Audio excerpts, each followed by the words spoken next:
Been here for 45 fucking minutes. You ready to get started? Yeah, welcome back to the Casting Call cEDH podcast, where we decided to test new microphones and try to record 18 episodes all in the same day. I'm Blake. I'm Chase, and today we're joined by Kellen Quinn. How are you doing, buddy? Guys? I'm good. A lot better than you guys' tech. You've been sitting here with us for like 45 minutes. Just enjoying every second of it. Bitch about these mics.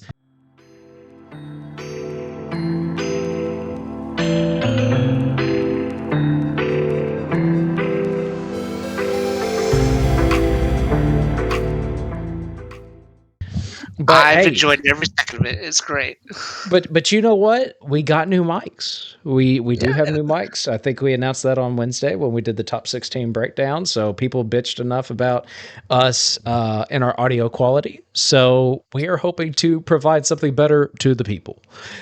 Oh, it sounds so good. It sounds so good. Sounds so good. I hope so, dude. These aren't even my headphones. These are Chase's headphones. My headphones wouldn't even work tonight.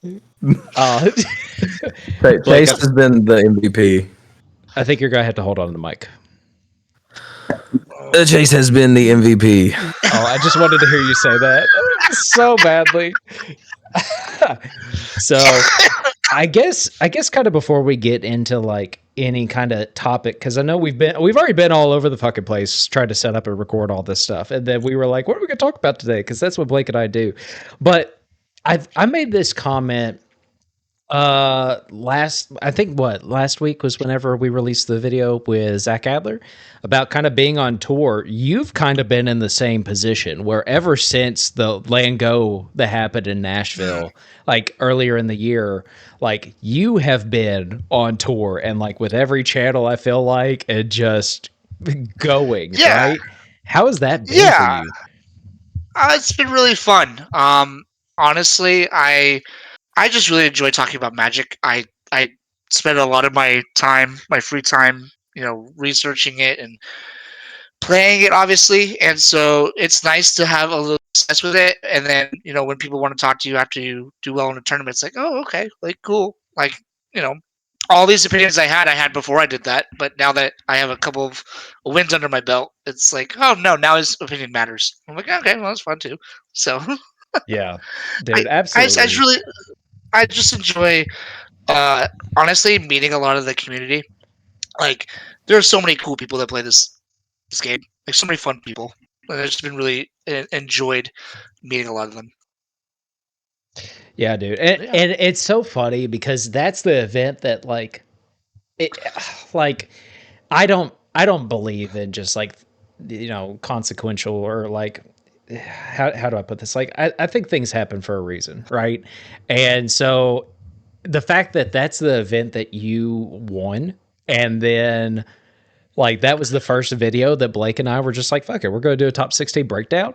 And then like we got connected kind of through that, and like you started watching our stuff, and then from there it kind of snowballed for us.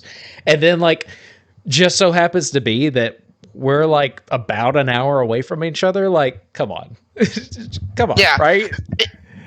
It's so funny because like I just started watching you guys, and how every time you guys are doing a topic, every time you guys are talking, it's like when I'm mowing the lawn or I'm doing the dishes or something like that, and I'm also going through that conversation in my head of like, what would I respond to with a lot of what you're talking about? Because it feels like you're right there.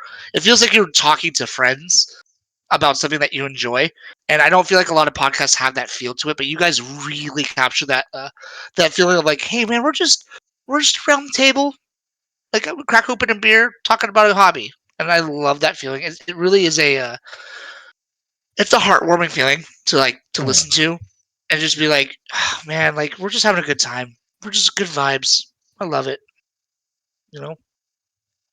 I'm with you 100%, Chase, because I think that it's funny how, like you said, like you don't believe in coincidence. It's really funny that like right before Kellen won these big events with the deck, I just happened to find Celestial Winter Gaming and I found Tim Nadargo.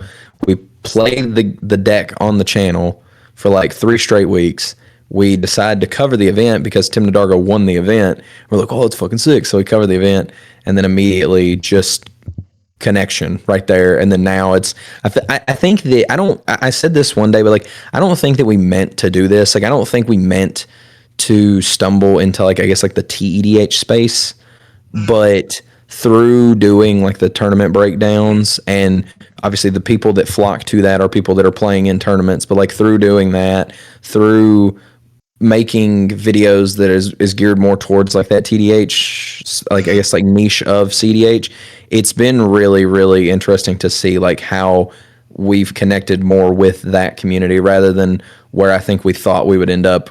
But like when we first made the channel, neither one of us were like, oh yeah, we're really strong players and we're gonna be like really good. And people who are actually like good at this game are gonna come and be like, oh, we like your podcast, or hey, like we watch your stuff, or hey, like, you know, like let's play a game. Like we never thought that was gonna happen. So then immediately whenever we had like a lot of that, I was like, phew. I remember the first time I got the chance to talk to you, I was like, this dude's a celebrity in our space. It's crazy. Oh, it's funny because like when you're talking about doing cEDH, right? People flock to cEDH because they want that competitive itch scratched, you know, and it just happens to be through Magic. And then inevitably, when you're a competitive person, that means you're going to want to compete. That means tournaments. And then as you guys are covering things, the people that flock to that are, oh, we're caring about what's happening in the meta because we want to get better, and you guys are clearly wanting to get better, and naturally. There's just a progression of if you're trying to get better, you will find other people trying to get better, and you'll start snowballing, kind of like what you guys said, like snowballing into that kind of stuff. It's just part of the natural progression of things. Mm-hmm. Yeah, absolutely, dude. And it's just been a blast. And you know, even these past couple of weeks, it's kind of interesting. I guess kind of going off of what Blake was talking about, because you and I both were at the cookout, right? You and I both, you know, we were kind of in it together. We unfortunately had, well, I say unfortunately, you were very thankful. The fact that we played against each other in round one. Oh, I loved it. Oh my god, my whole weekend. Dude, I still look back on that game and I was just like, I don't know what else I could have done differently. I don't know. Nothing. Honestly, I think you played great, dude. Like honestly, I think you're a really clean player when you play. It's very like when I watch you play or I play against you, it's like I know he's not making a mistake, or what he's doing definitely has intention. Whereas I'll see some people play where I'm like, dude, what the hell are you doing? Like, do you know how this game works at all? Like, I appreciate that. We actually before we started, we paid Kellen to be able to say very nice things about us. So yeah, money well spent. Yeah, teacher salary, got to earn other things, other income. You know what I'm saying? Yeah, dude, I feel that, but you know, but I guess kind of going on what I was talking about, like us being able to hang out, like you, me, and Brandon, and Trevor, and Benny, and Josh, the guys that came from Bowling Green with me, getting to meet, like you introduced me to Ty, like I know of Ty.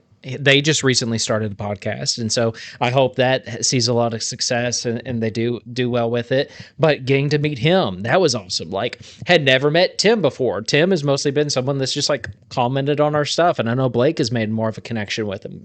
Like, Tim was awesome. Austin from Critical, like him coming in, and also Kevin from that area, like getting to meet some of these people in this space. Like when we started, it was just like we're two simple people from Bowling Green, Kentucky, and we like this game and we enjoy playing it, and let's just see what happens. Like, and to go from that to everything that we've been able to experience this year and making connections, not just with them, but in particular, like you, right? Because like I said, I don't necessarily believe in coincidence. Can't even talk. It's late, but like Coincidence.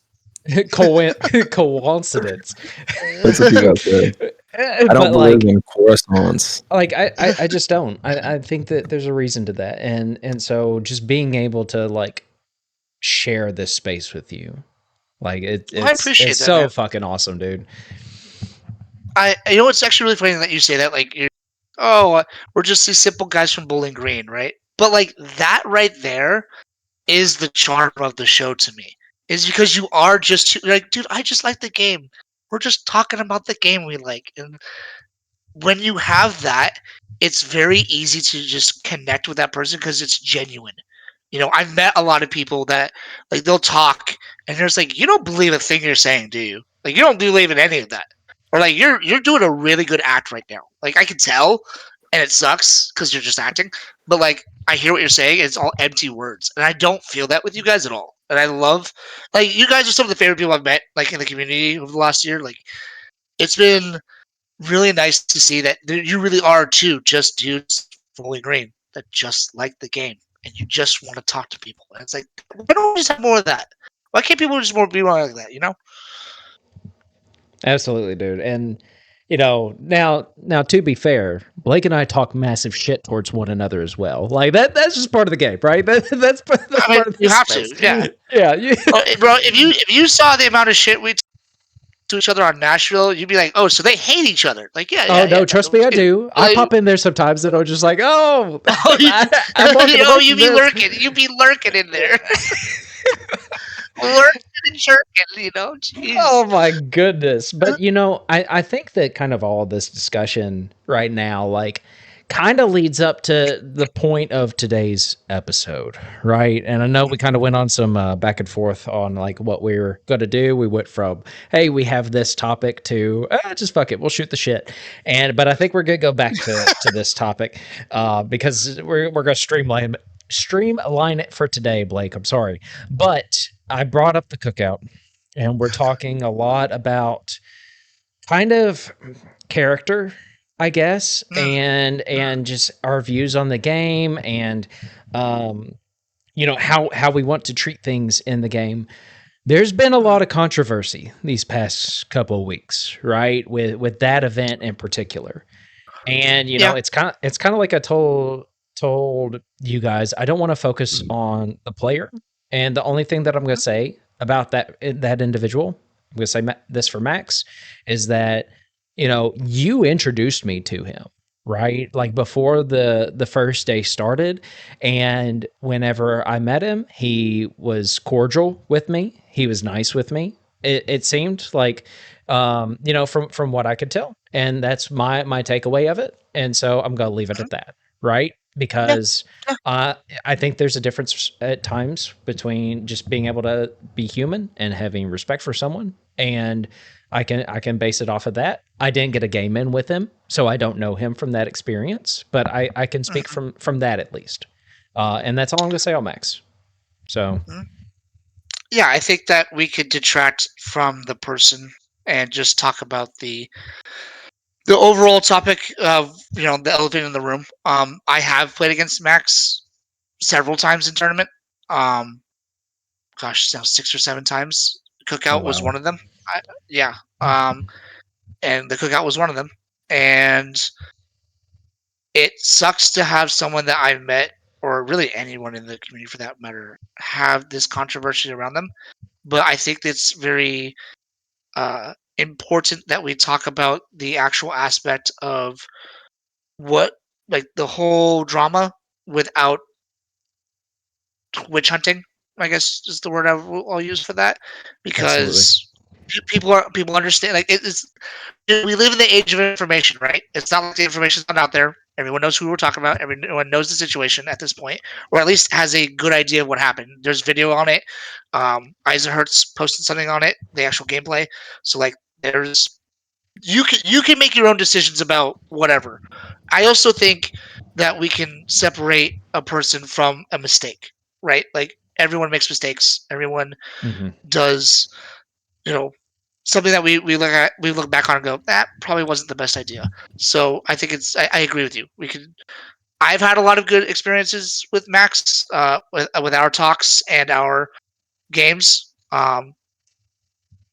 It's just more disappointing that at this point that now I have to look back on those games and be like, how honest were they? And even if they were, like, I'm not saying that they weren't. What I am saying is that there's always that in the back of your head, like, no. Yeah. So, yeah. Well, I even had this conversation like after the event that I played in this weekend with Sean, like when we were top 16. Hell yeah. Hell yeah, I'm dude! still, Congrats. but thank you. Okay. I am really fucking excited about that. I'm just gonna say, but no, like we went out to eat afterwards, and so it was like I was talking with like Forbes, and I was talking with Elizabeth and Sean and all them, and we I made a comment about like we are in a niche enough space that like your reputation does follow you, and again, like detracting from the person, I think that is something that I take a lot. Like I consider a lot. Like I take that into consideration a lot whenever I'm even in tournament games or if I'm just playing with people online, because like I want to win. Obviously, I want to do well, but I don't want to. I don't want it to turn into something where I sit down at a table and then somebody is literally like, "You can't trust that person." Don't or like, like I've heard stories from the past where like even I think Max himself like told a story about how he sat down at a table one time and he was trying to point out like a threat at the table, and this guy just like wouldn't listen to him, and they lost that game. Like the guy that was the threat won, and he said that after the game the player walked up to him and was like, "Hey man, like sorry, like you were right, but like right as I saw that I was playing you, my buddy was like, don't listen to a fucking word he says." And I think that it's important for people to remember that like you will build a reputation in this space. Like we are small enough to where we're going to travel. People are going to meet people. You're going to like eventually you will have like a recognizable or known like face, name, reputation, whatever it is.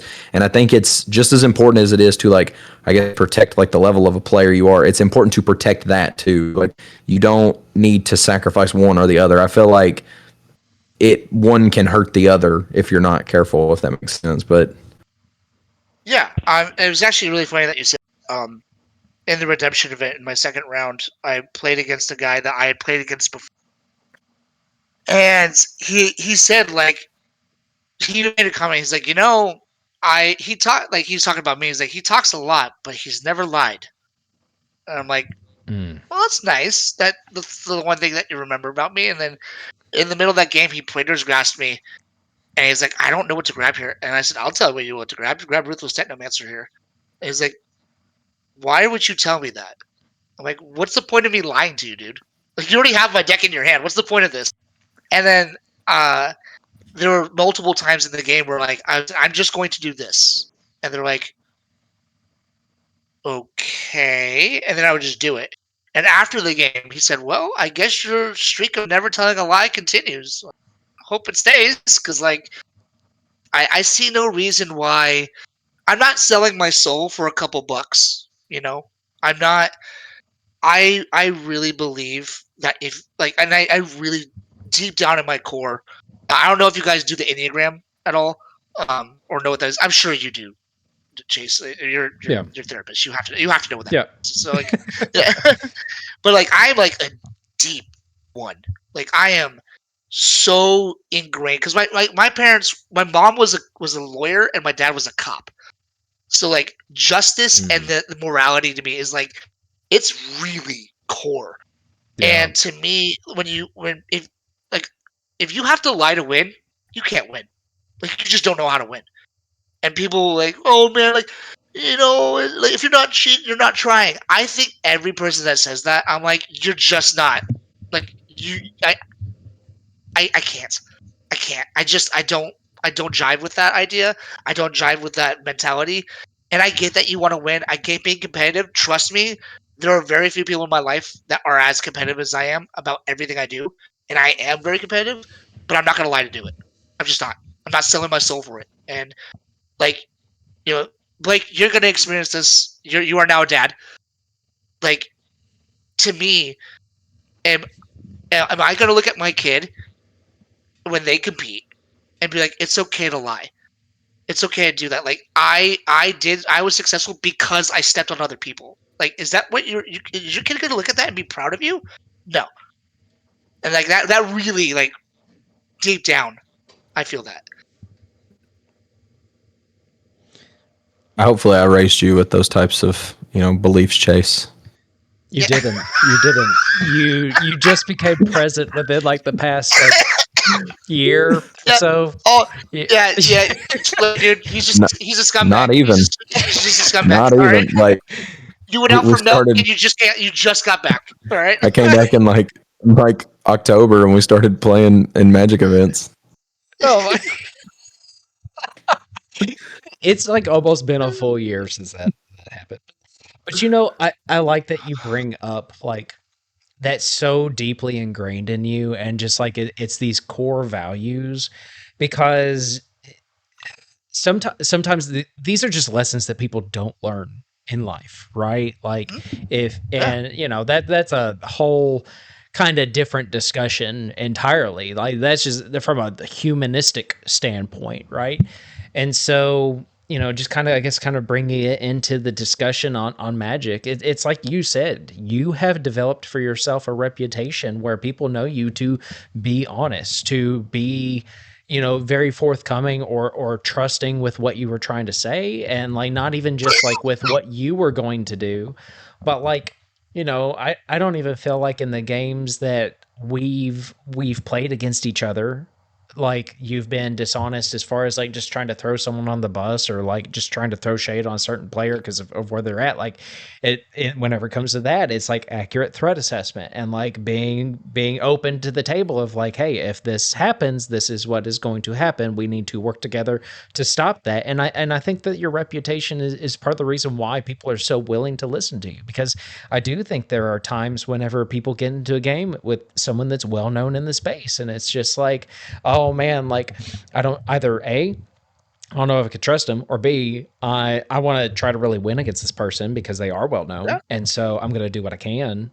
And maybe part of that is I don't need to listen to them because whatever reason. That might be like an almost backwards way of thinking about it. You'd want to think like, hey, I need to listen to the person that actually knows what they're talking about, right?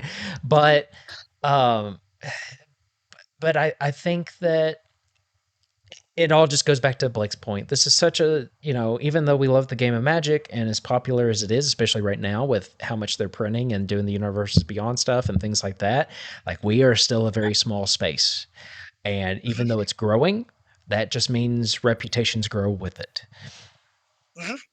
Absolutely. I mean, it's cEDH is growing at an alarming rate. I don't know how much longer it can be sustained. Just in general, the whole concept behind growth and the economy is like it will it will cap out at some point, but hopefully not soon.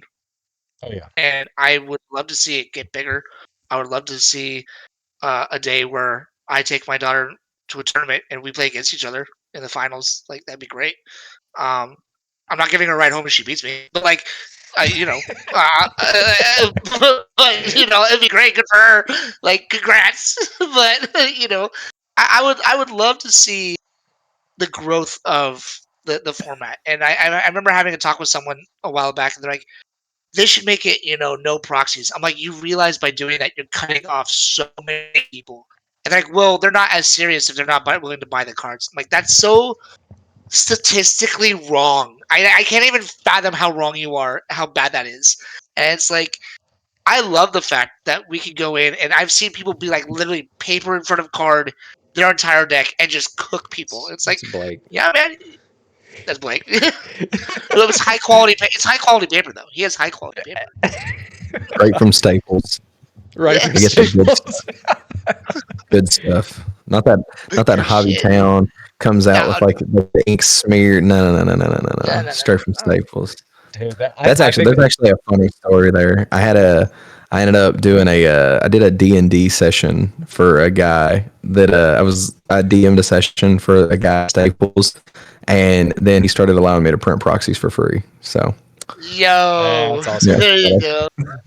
That's pretty sick. That's but no, like I definitely agree with you. Like we just had, and I'm sorry, Chase, I didn't mean to cut you off, but like we just had this discussion. Like I honestly think the proxy debate is one of the dumbest thing. Like I try my best to understand like where someone's coming from when they're like, oh, I don't like proxies. But at the end of the day, like all I hear whenever I hear someone say like, oh, no proxies, you're literally like, without saying it, you're essentially saying I can't have fun because you do not match, like you don't have the financial means to own these cards.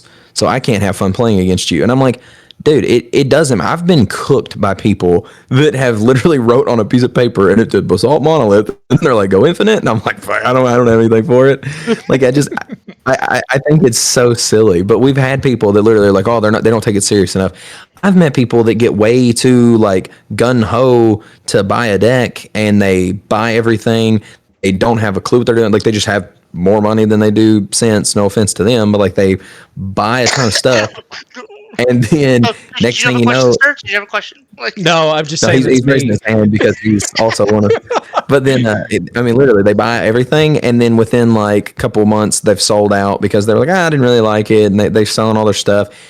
I mean, and then they never really did anything with it. And then you got the guy that literally just like they proxied out a deck, and then they slowly like accrued some of the cards, and I mean that's where I came from. I didn't play CDH for the longest time because I didn't know it was proxy friendly.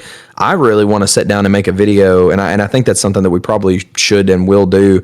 But like I would love to address like some of the most common like misconceptions I feel like with CDH at some point, because I honestly don't know if people that are on the out know that we're a proxy friendly format. Like, because I'm sure they see the price tag on some of these decks and they go, how the hell do these people play this format? And they just don't understand that it's proxy friendly. And I've told people that and they go, oh, really? And I'm like, dude, I have a whole deck. It cost me $10 to print it off at Staples. Well, I mean, it cost me nothing because I did in the session, but free at Staples, and I cut it out and like, there we go. It's good. And it's in front of a bunch of basic lands. Even the basic lands are proxy. so I think it's part of like two things with that, with the misconceptions. Is that number one, when you have a negative misconception about something, it's that will stand out more in your mind. I mean, like again, psychologically speaking, it takes 10 positive things to offset one negative, right? And I remember my first time playing or seeing CDH ever. When I first moved to Tennessee, and I was already playing Magic for a long time, and these guys at the local store I was playing at, like, we're playing against each other one on one because no one else had CDH decks. And so I asked, I'm like, hey, I'll play Commander, and they're like, oh, this is CDH. And I'm like, well, that sucks. Like, that's the kind of people that I'm going to be running into. Like, I don't want to do that. And then after eventually getting into CDH and meeting some of the people in the Nashville Discord, like, they're some of the most open-minded of like, dude, play what you want. Like, we don't care. Like, we just like, do you want to play that deck? Sure. Like, letting you know we are playing CDH. Is that okay with you? Like, are you down? And it's there are a ton of misconceptions because in the early years of CDH, there was a lot of negative. So we have to offset that with 10 positive things every time. You know what I mean? Yeah, absolutely. And that's why I think tonight's discussion is really important, because if we're talking about like reputation and even like talking about like the history of CEDH and people's preconceived notions to it and things like that. This whole idea of whether it's the kind of the lying to take advantage of the game or the cheating or whatever it is, like, yeah, we might be a proxy friendly format, but that doesn't mean we're absent of these things that have kind of, even within this past year, not even just the event that took place or the stuff that happened at the cookout, but like there's been other things that's happened this year that have kind of steered people away from the format. So I guess really kind of the question is, and kind of going back to the how do we as players look at being people either being intentionally dishonest or cheating or lying about things and things like that, and what do we do about it, like rather than just you know bitching about it, like Mm. what can we do in this space to go, hey, we're going to handle things this way, or what is some more constructive things that we can potentially offer to where people go, oh, maybe I do need to start doing that. Oh, maybe I do need to think about the game in this way, or I need to think about this round this way, or being able to trust myself in politic and making sure that I'm not presenting myself in this way that the people at the table are going to go, fuck this guy. Right. So, yeah, I don't know. Like, I know that's kind of a big question of like, what do we do? But we all got to start somewhere. Um, I think the first step is leading by example, right? Like I can say whatever I want, but if I'm not doing what I'm saying, then Mm. why would you listen to me anyways? right? So like for example, in the redemption event, if I was constantly lying to that person about what I was doing, and then come on here and be like, "You guys really should be honest about what you're talking about," he's like, "This guy doesn't believe his own words. Like, why do I care?" You know, you have to lead by example. Number one, um, and number two, uh, there has to be a zero tolerance.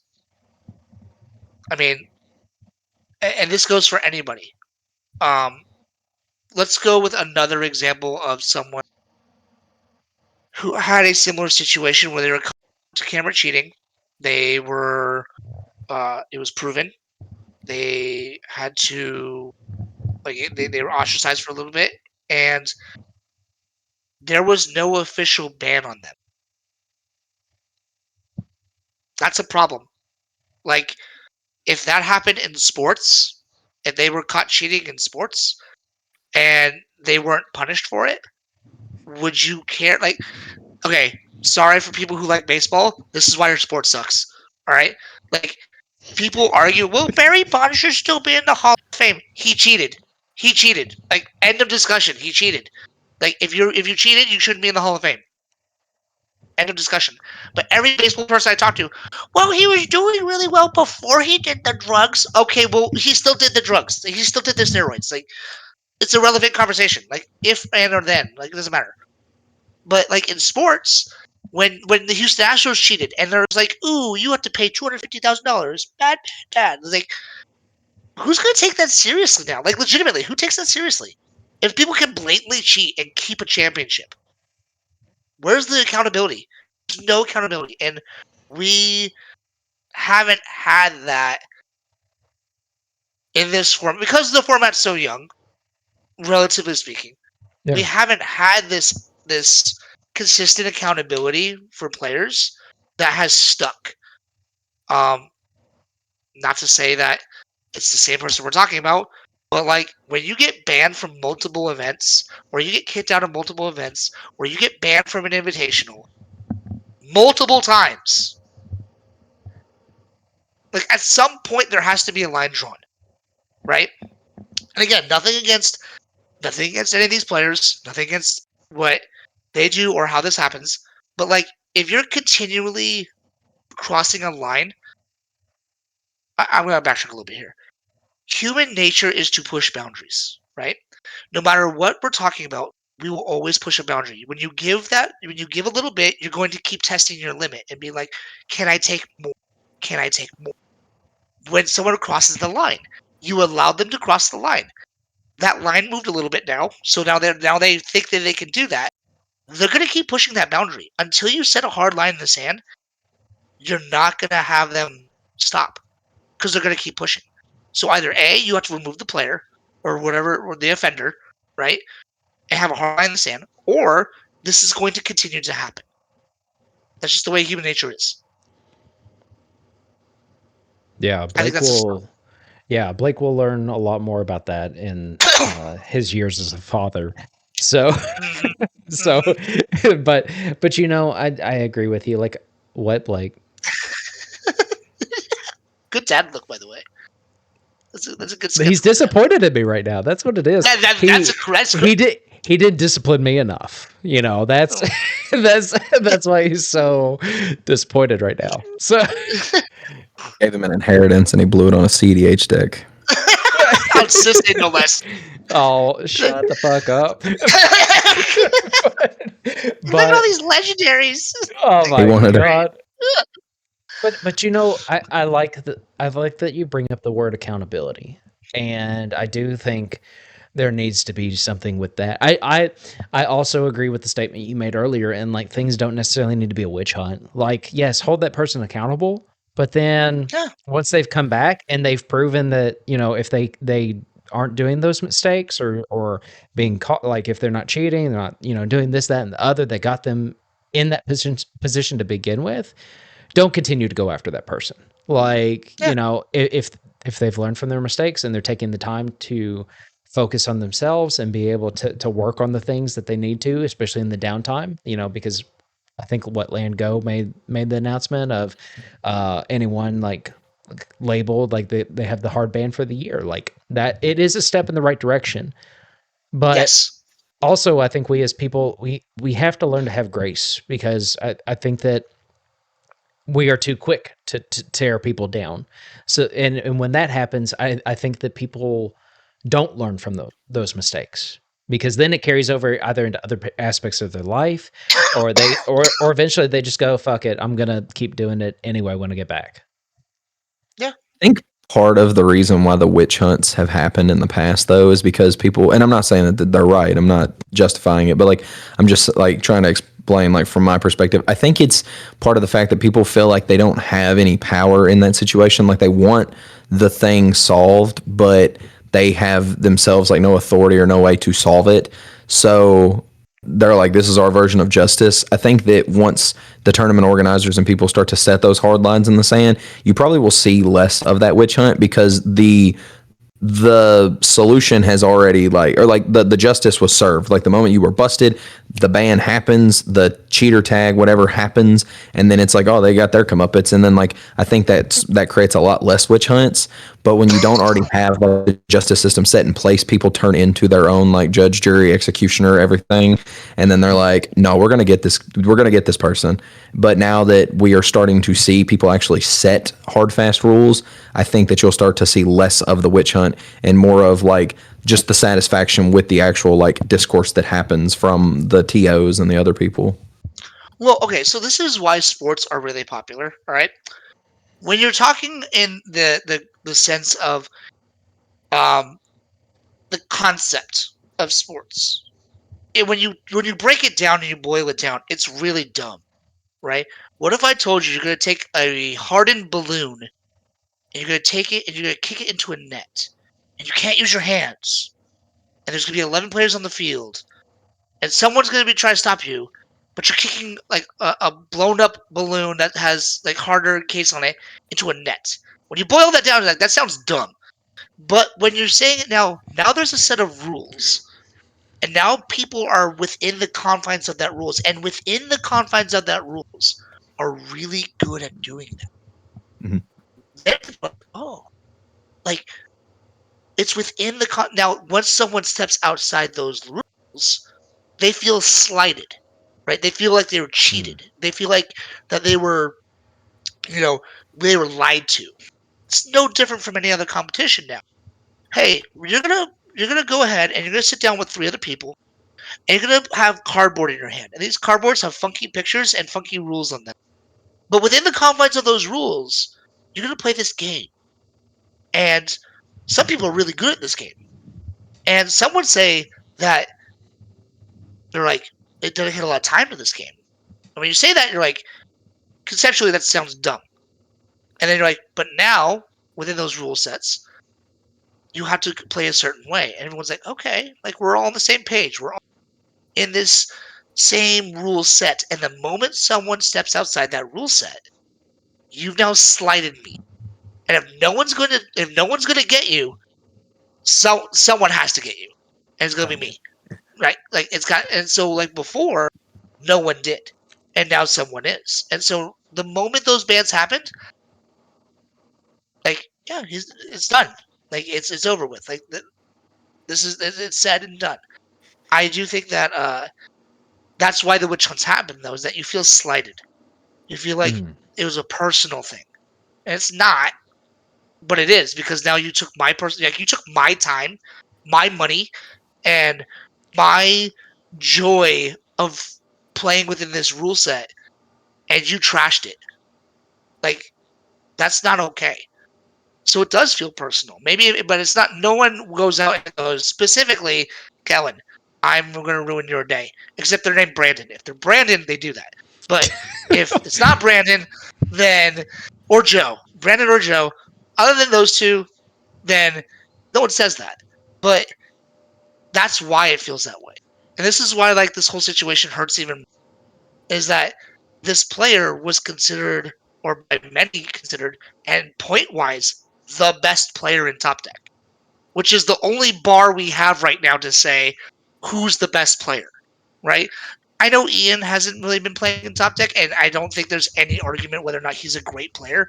He can take literally 99 lands and you know, A ham a sandwich. random legendary, and yeah, and just be like, okay, I guess I top forward, and it's like, yeah, I guess so, like, okay, but like, there's no other like true bearing on who the top player is right now, except for top deck, at least at this point.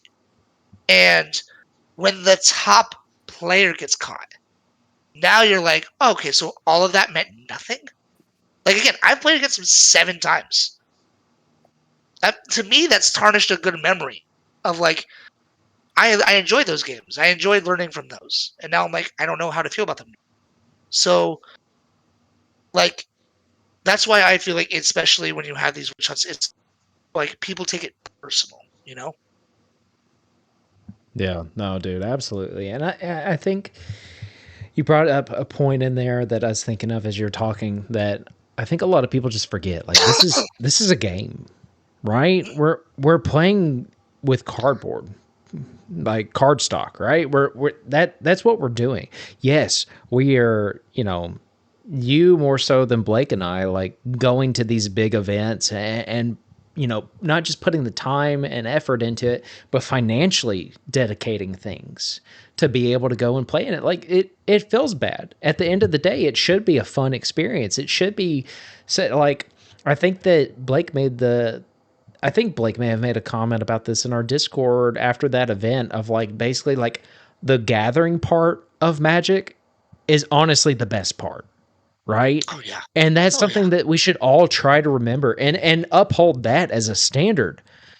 But we also still have things on the line and we are putting time into it. We are wanting to be competitive against one another, and a lot of that can be done in good spirit. I know Blake wants to talk and interrupt me right now, but I'm not going to let him. I just have a little bit more to finish. Okay, like Good. I so. do I do this just so you know that words are coming, but keep going.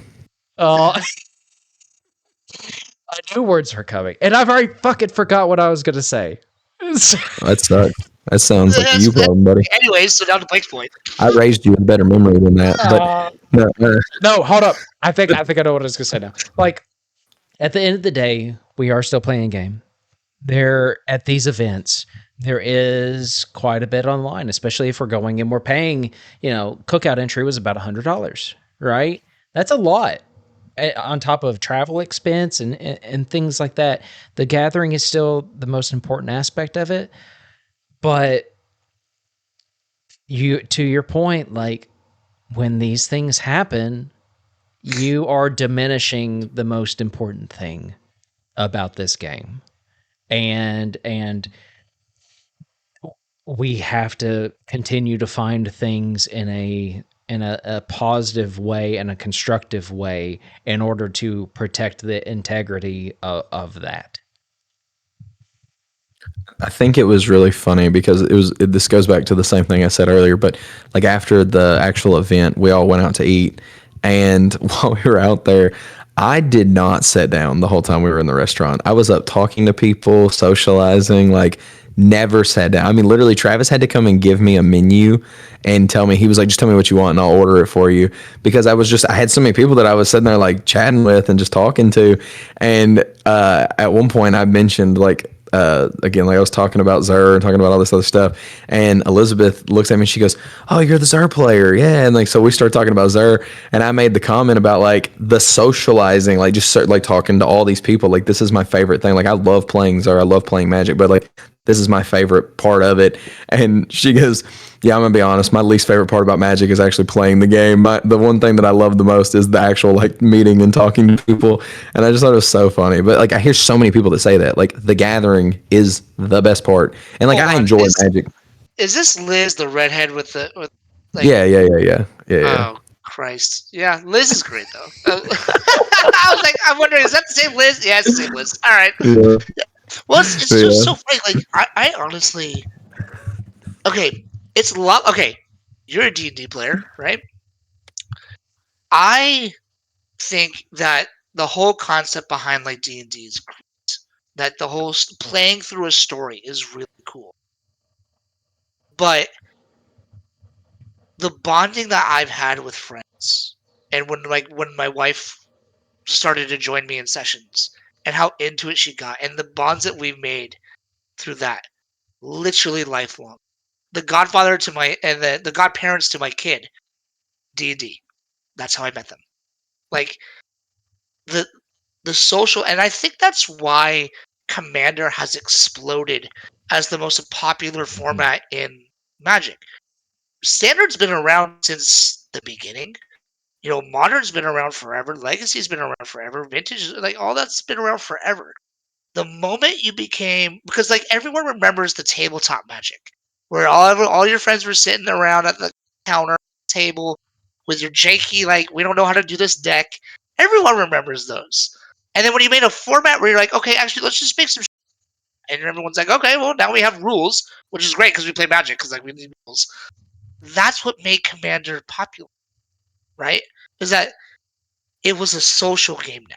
It wasn't just 1v1, I stop you, you stop me, game over.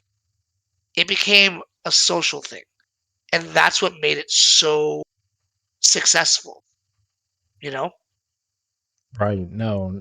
And that's why, that's why it is so important to have these discussions on upholding that standard and making sure there's accountability and structure with in not just enforcing but upholding that accountability in the way that it needs to be done, because this is like that the whole social aspect is the important part, right? Just like what we're talking about. Like, I think we could go on forever on just that. I feel like there's a lot of topics that have been brought up already tonight where it's just like we need to make more episodes together on all of this. But what, Blake? You're good. Keep going. I just said once you stop, I'm gonna say something. This is the sign. But I guess going back to your points, then, unless Blake wants to talk now, do you want to interject? I Keep will going.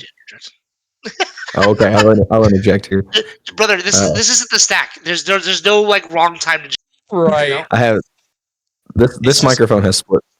This microphone has split second. Oh my Yeah. god. Oh. See, no, okay, before you go on, this is why Kellen he never compares us to father and son. He always compares us to an old married couple because you are the old man that goes on random tangents and talks to everyone and just does your shit, doesn't think about it. And I have to be the wife to get your ass back on track and be able I'm just to. gonna be honest. It's like if you could, I'm not gonna lie to you. My brain is just it's a just a majestic little wonderland. Like part of the like half the time when he was sitting there, I'm not gonna lie. I'm not gonna lie to you. Half the time that like Kellen was sitting there talking, I was slowly singing the JG Wentworth 877 Cash Now because I was reading his deck list earlier, the RT Wentworth. And so like in my brain, I was over here like 877 Cash Now. Like, but yeah. Like that's what happens. How can we be examples if we can't hold ourselves to a certain standard? You fuck. There's no standard. There's no standard. The standard is that I'm having a good fucking time. That's the standard. It's so funny because like it really is like the married couple. Like, why do you put up with him? And you just look at him doing things like, how can I not love him? Like Oh my god. he just has those things that he does. I just like he's a dude. He's some cash now. Like. Dude, if it's not that, it's our fucking intro music that he's like listening to. Like, not even listening to. It's just it's in his head all the time. 100% is exactly the sound I think where I just see Blake staring. And then that's the sound I hear just going through his head and like he's feeding the baby or whatever, just and his wife's probably thinking like, what's he thinking about? He's probably thinking about other women. Dude, it's to the point to where she just knows. Like we were riding home one day and it was like a 10-minute trip, like not very far. And I asked her, I was like, what you thinking about? And she was like, literally nothing. I was like, oh, okay. And then like after that, like I asked her when we actually got home, and I was like, "What'd you think about it?" She was like, "Literally nothing." And I was like, "That's crazy." And then she asked me what I thought about, and I proceeded to tell her the 30 things that crossed my mind on the way over, and she just kind of looked at me and was like, "I love you," and just walked. Just walked inside. Dude, okay. So we're getting way off topic here, but I'm gonna interject with this one real quick. So it's like maybe like a month or so ago. Blake met my fiance for the first time. Blake and Ashley did. Well, And yeah, listen, yeah. Wait. Let's Me and back that Chase, up. Back that me up. and Chase did this podcast for like 9 months together, and I continued every month to ask him if he wanted to go out to eat, if he wanted to go do something, and he would never do it. It took 9 months of us doing the podcast before we ever actually just hung out, the two of us. they had developed a whole child first before we hung out. Yeah, I know. We're talking about like character traits and holding people to a standard and things like that, and here I am just a shitty fucking Fred. So but I'm not Fine. even. Yeah. We have a podcast. I'm literally your dad, and I'm not even gonna be in your wedding. That's well, terrible. you should have been present for 32 years. That's No, all I'm gonna I say. didn't want to be. I was playing Magic. So anyway, what I was gonna say, my quick story on that, talking about Blake, just like random thoughts. He told us, like, if he doesn't have anyone to talk to, he talks to himself a lot in the shower. He'll just look at the wall and just start talking to himself. It don't have to be a shower. It doesn't have to be the shower. He just starts talking to himself all the fucking time, and that's why he calls me. We call each other like maybe like what, twice a day, maybe.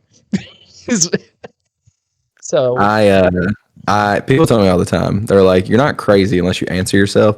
I one time was like having a conversation with myself, and my wife thought I was having a conversation with someone else because I was asking questions and then answering them in a different like inflection and tone.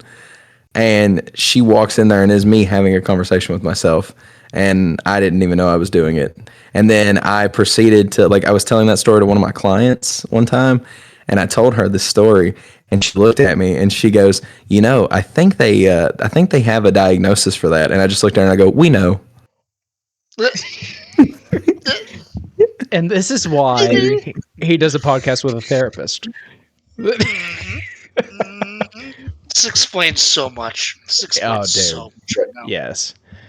But no, to the reason I leaned the mic with split second towards my face earlier was, which it doesn't feel like it has split second right now. But the reason that I leaned it forward was something to do with what you said about something. Dang it, Chase, you made me fucking forget. Wow, that was so particularly, and this is so specific. Thing you said about something. Oh, yeah, that thing. Yeah, I know what you're talking about. Perfect. Yeah. I had it, and then I lost it. Well, It was here, the before we went on this It was the lying. Yeah, I don't know why, but I've noticed more and more people talking about like they're having instances of people lying to them in games. It feels like here recently, and even like Logan and them from Critical were talking about they've shifted the way that they will politic and play with people to where they do not allow to, like, if someone were to lie to them, it would put them in a position where they would lose the game. So I was honestly just curious, like, y'all's experience with that recently in tournament play. Like, have you had instances where stuff like that's been popping up more, like people just blatantly like flat out lying to you, or like saying stuff trying to be like not just deceitful? Because I mean, you don't have to give away like all the information in the game. There is unknown information, but like, have you had people just like flat out tell you one thing and then it ends up being like, something totally different? Chase. Yes. Yes. All right, cool. Anyways. Kellen's mic has split second. Yeah. So, but no, I've had those moments, right? I've had some situations that happened at pool priority. I talked about that on the podcast after I was a little intoxicated, and to this day, I'm still like, if I see that player, I'm gonna let the people around me know who that person is. And if I get in a game with them, I'm going to let the table know who that is. And I think that, I feel like I'm going to backtrack a little bit on this. But here's the thing for me on that, is that we are talking about like making sure we're holding people in the game to a certain standard, like the where the game is at currently. Like there needs to be, like how Kellen said earlier, and I was going to go back to this point on like that, just that zero tolerance policy and like things like that. Lying is kind of one of those things where it's just like technically it's not against the rules, and that's a shitty thing. I don't know if there could be anything that the format could do rule wise to prevent that, right? It all goes back to the person's character and the reputation, right? The moment that happens, you've tarnished it for me. You have told me this is who you are, not just as a player, but if you can walk away and not feel bad about it, you've told me enough about who you are as a person at that point. And it's just like, okay, if that's how you're going to handle it, fine.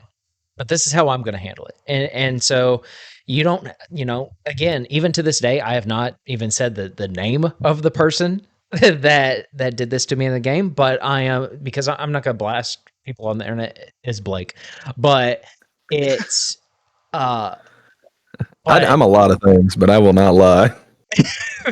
you'll just take your time and run the clock down. But I'll take 10 minutes, but I will not lie.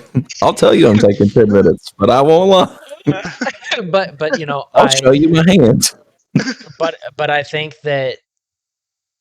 for me the way I handle it is just making it known. And you kind of have to. And it's not a witch hunt. I don't think that is, because I'm trying to do it in that present moment based on my experiences with that individual. And I think that's just kind of how I view it. Is informing the players that we are playing with of, hey, this is what has happened to me before.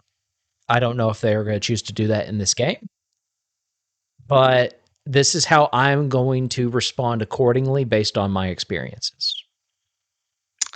I think a couple of responses to that. Number one, that again, people can change, people can learn. I've had multiple experiences lately where someone has lied in a game and it cost me a game. I've also had times where I was completely honest with them and I was upfront, and it also cost me a game.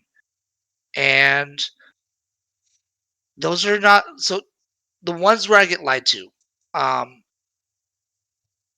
I can empathize with why they do it. And I think that this is something that a lot of people in our society need to understand, is that you can understand where someone is coming from and not agree with the decision, but you understand where it comes from, right? Just because they do the thing and I say, "Oh, I get it. I understand." Doesn't mean I agree with what you did. You're still a scumbag. But like, I understand why you felt the need to do that. So uh I'm not going to fault you for lack of like, how do I say this? I'm not going to look at this as a situation as it's incomprehensible that you did something that dumb. It's more of like, I understand why you did that. I'm just sorry that you felt the need to do that.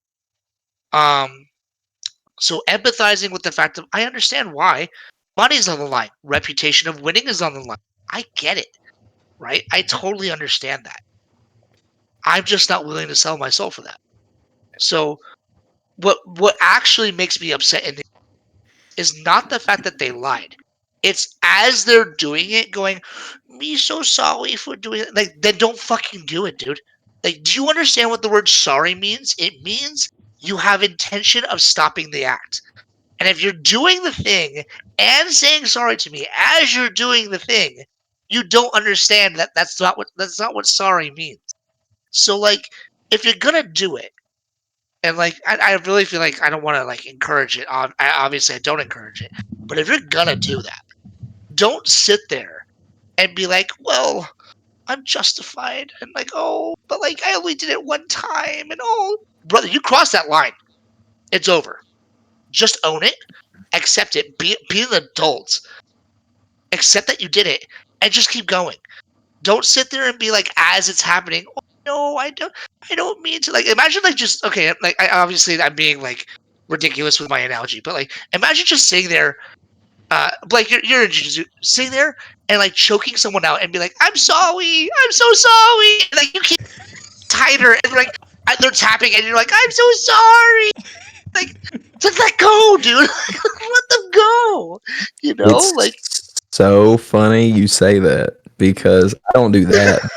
I am the world's worst at apologizing for shit during roles and like like anything. It does not matter. Like if I do something that I even feel is like remotely dickish, I will say sorry. Like if I could No, be but like like, doing a but knee cut and I accidentally like hit somebody, but yeah, but like, I'll do you never like continue do to do something it though? intentional. No, no, no. And that's what Yeah, I'm saying. Like exactly. I'll never be like intentionally like fucking knee on throat and be like, sorry, dude. Like Yeah. no, no, no. Sorry, sorry, sorry. Like, Yeah, dude, no, like stop doing that.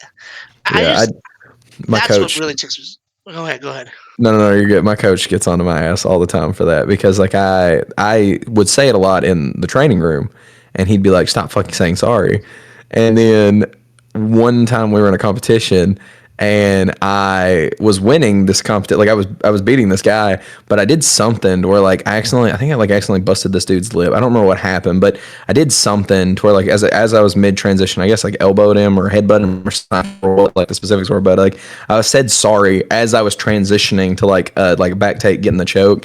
And my coach literally is like in the middle of coaching me and just stops. And like I just hear him, there's no fucking way. And like just starts going off on me as I'm winning this match. And I get done, get my hand raised, I get over the side, and he just starts fucking bitching at me. He's like, stop fucking saying sorry. Well, I mean, we've had this discussion, like, where I was like, look, I love hanging out with you guys. I would love to like go out next time we like go to London. Let's all go to Korean barbecue, something like that. I love that crap. But if we are in a game, I hope you split a sleeve, and I hope you don't have a replacement for it. Like, I do not care how you feel during that game. Like, I do not. But like there is also that moment where like I'm also not going to cross that line of like cheating. I'm not going to cross that line of like I'm going to lie to you. Like if I okay, I actually had a game last night. I was playing with Josh, the guy, the Doom of Fools guy. I don't know if you've ever met him. Really fun Yes. guy, really cool guy. I was playing with him, and he joked when he was playing Najila. I was playing Marchesa, and he joked and said, "Do you have Adnaz in your deck?" It was in my hand. I said, "It's not in my deck." And then someone else said, "Oh, it's in his hand." And I confirmed. I'm like, "Yeah, no, you're right. It's in my hand." But Josh didn't hear that. And then he's like, and I cast Adnals on my next turn. He's like, "Oh, so you lied to me by omission." And like I made a point afterwards to be like, "Whoa, whoa, whoa, whoa, whoa." That that really like I didn't tell him this, but like that hurt my feelings a lot. Like that really was like a core like, dude, you're questioning my character now. And then the other guys in the room like, no, he actually did say that it was. And Josh's like, Yeah. "Oh, I just didn't hear him." And I'm like, "Okay, that's fine. I get it. That's fine." But like, if I lied in that game I had with you, Chase, and like won because of that, I wouldn't forgive myself because I'm like, I just ruined my reputation and my image with someone I care about how they feel about. Like, not to mention, like, obviously I'm not gonna do it with strangers either. But like, I know you. We've talked Right. before. We've had conversations. And if you looked at me after that game, I was like, dude, you're kind of a scumbag for doing that. I'd be like, I don't want to play in this tournament anymore. I think I'm done.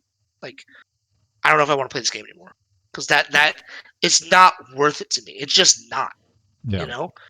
But like, I just can't. But again, I empathize with the people that say, if you're not cheating, you're not trying. I understand what you're saying, but also you're shitty. Like, Yeah. I mean, what it kind of comes down to is like, it's like you're saying you can empathize, but you don't have to validate and continue to encourage the behavior, right? spoken like a true therapist. Like, do you have something to add? Uh, No, you said it very well. Okay. Well, and like even like I'll kind of throw this situation out there like um day 2 of the cookout.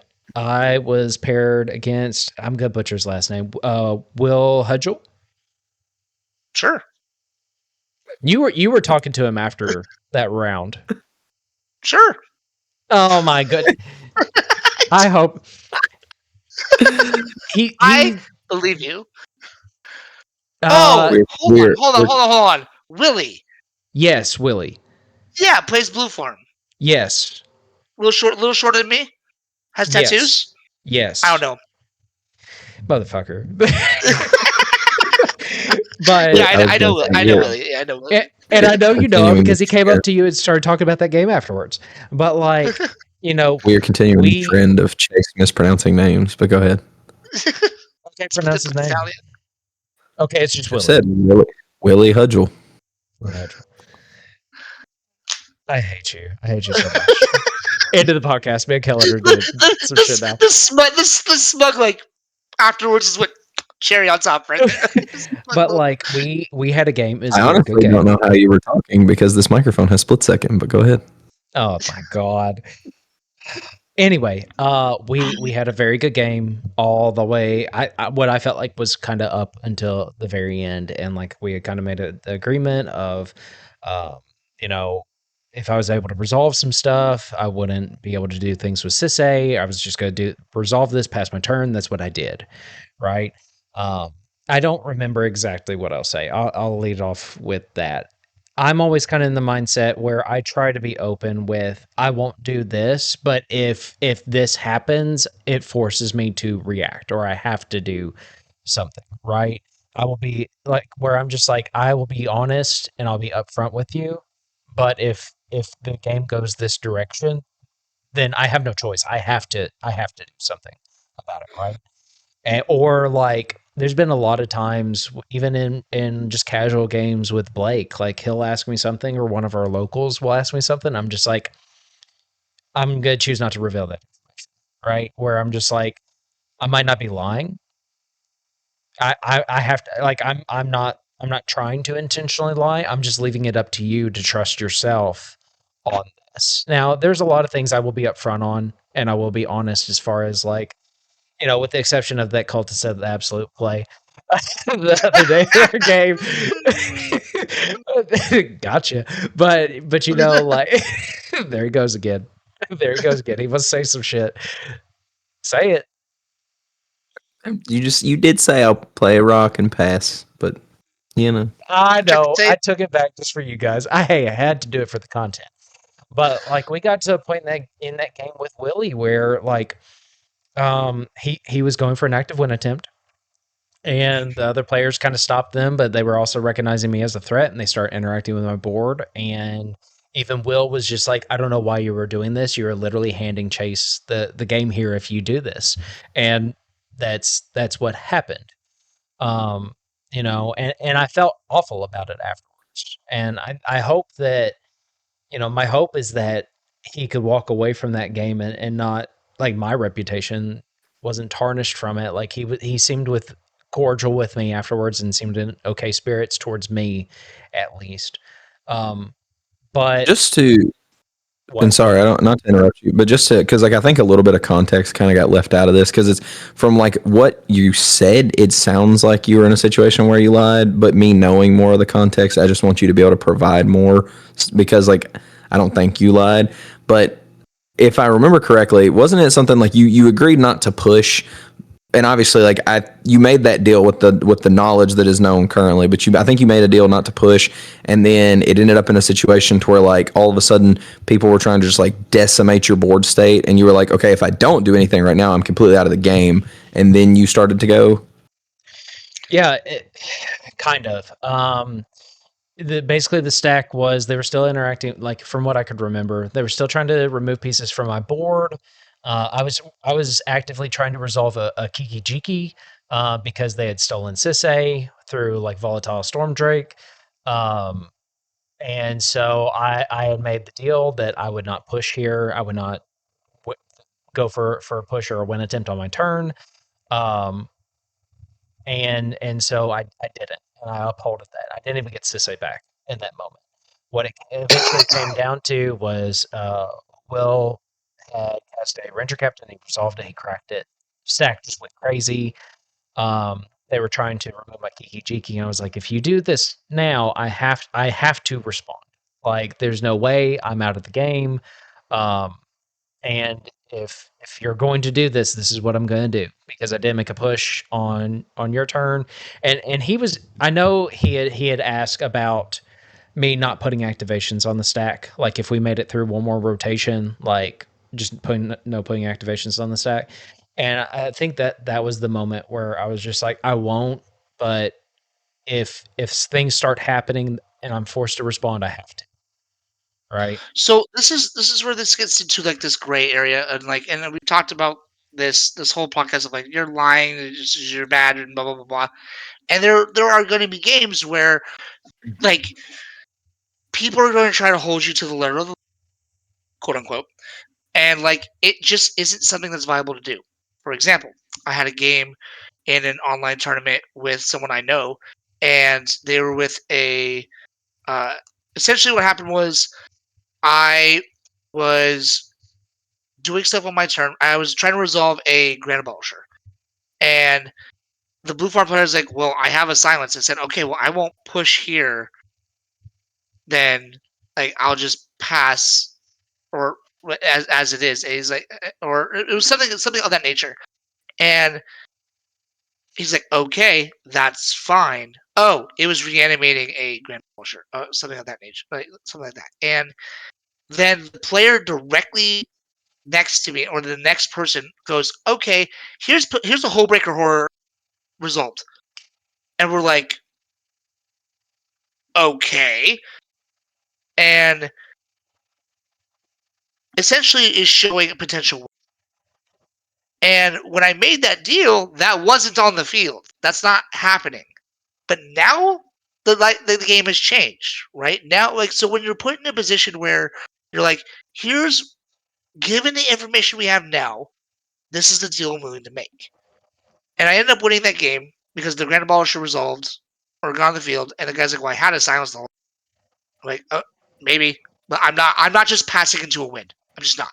Like, I can't do that. I can't feasibly do that, and like you can't expect me to do that. And the guy that put the Hullbreaker Hobart, I was like, dude, I get it. I totally understand. Like, yeah, you can't just let someone else win. And so, like, in your situation, it feels like to me like when the deal was made, here was the expectation with that stuff there. And it's like this is what's happening. Everything has now changed. The information has now changed. Therefore, things have now changed. When people want to make these deals and they're like, well, you said you wouldn't do X, Y, and Z. Like, first of all, get it in writing. Like, don't try and lawyer me. You're not a lawyer. You're just not. Like people make a lot of deals in these games, and they act like they are. And it's like, dude, like either A, we have to be at a point where like we have to uphold, and I want it like contract in signed, like this has to be exactly this, and nothing can change. Even if it changes, you have to sit there and take it. But I also think people like, I don't think that's ridiculous, and I think that's ridiculous. People have to understand when the game changes, situations change, deals have to change, right? Like, like when new information is given to you, your opinions and your trajectory must change constantly. And in your situation, it's like, well, I would have been fine in not doing it, but I'm not going to sit here and take it. Like, don't expect me to. Right. Sorry. Yeah. I mean, there's been times where I've been put in situations too where like, you know, you try to tell somebody, like I told somebody one time we were I forgot what happened, but like we were trying to stop an active win attempt, and somebody made the comment. They were like, "I do not want to stop this win attempt and just pass into your turn and you win the game." And I literally made the comment. I was like, "As things stand right now," and I made a point to say that. I was like, "As things stand right now, I cannot win the game if we go into my turn." And then the player decided that they wanted to fight the thing stopping their win. I ended up getting fed like 12 cards, I think, off of a Ristic Study. Go into my turn, and of course I win the game. And the player looked at me and they were like, "I thought you said you couldn't win." And I was like, "Brother, I made the comment. I said at that time, I told you I cannot win the game. You chose to fight the thing stopping your win, and you fed me 12 cards. I can do a lot with 12 additional cards. And and the other players were all good. They were like, "Oh yeah, no, like that makes total sense." But the one player just like would not get off the fact. He was like, "Well, you lied." And I was like, "No, I said at this moment I cannot win the game. 12 cards later I could win the game." You never asked me 12 cards later. You asked me at the time that comment was made, and I told the truth. 12 cards later, I didn't look at you and say, "Hey, by the way, I can win the game." Or you didn't ask like, "Well, can you win now?" You know what I mean? That never happened. And to me, I think that in those situations, like sometimes people like those stories can come up and like people can kind of twist that sort of stuff. But like I will not just like bold face lie to you. Like I'm not gonna look at you with like thoughts of decon, grand abolisher, and be like, yeah, no, I ain't got it. Like that's not gonna happen. But if I'm looking at my hand and it's like 5, 6 counter spells and like a chain of vapor and maybe demonic consultation, and like you go, oh, can you win? It's like, no, I can't. And I've had people literally be like, I don't believe you. There was a game where literally over the weekend during the event, somebody told me because we were trying to stop Corbin's win, like he was actively in a push, and they were like, well, you just go into your turn and you win. And I had like I think it was like 20 cards in hand, and I was like, you're not gonna believe me, but like I literally cannot win the game right now. Like I have like plenty of interaction, I cannot win the game right now. And they were like, I really don't believe you. And I was just like, okay. And I just handed them my hand because I didn't care. I was like, we're losing right now. Like I'm not gonna be able to stop this without your help. So here you go. And they literally took my hand and were like, oh, you were not lying. And then just handed my hand back to me. And I was like, thank you. And then they proceeded to try and help counter the thing that was on the stack. But it was just, I don't know. Like, I think that sometimes the deals can get misconstrued and like people, it turns into a story about how they were lied to by so and so or like, XYZ. But I think that there are times where like, you can literally just see like this is a straight up lie, and then there are other instances where like this is like something was missed in translation here, kind of like you were saying, like they're trying to hold you like to this specific deal that was made like 100 pieces of information, whatever, like yeah. Yeah, I really feel like I'm trying to choose my words carefully because I don't want to like again misconstrue like what we're trying to say. But like here's the most common example I see of this. Hey, are you saying are you winning on your turn? No, I'm not winning on my turn. Okay, hit Grand Abolisher, cast Final Fortune. I didn't win on my turn. It's a different turn. Bitch, you know exactly what we meant. Like, yes, you did. Like, yes, you did. You effectively took us out from winning the game because you put us in a situation that made you win the game. Yes, you did. Like, I get the whole like it's plays like that where like you think you're so freaking clever. Like So they cute. must think they do. Just so Yeah, cute. yeah. So like like it wasn't that turn. Like shut up. Like come on. Like you know what we're trying to say here. But I also on the other end of that, every time I hear, "Are you winning right here?"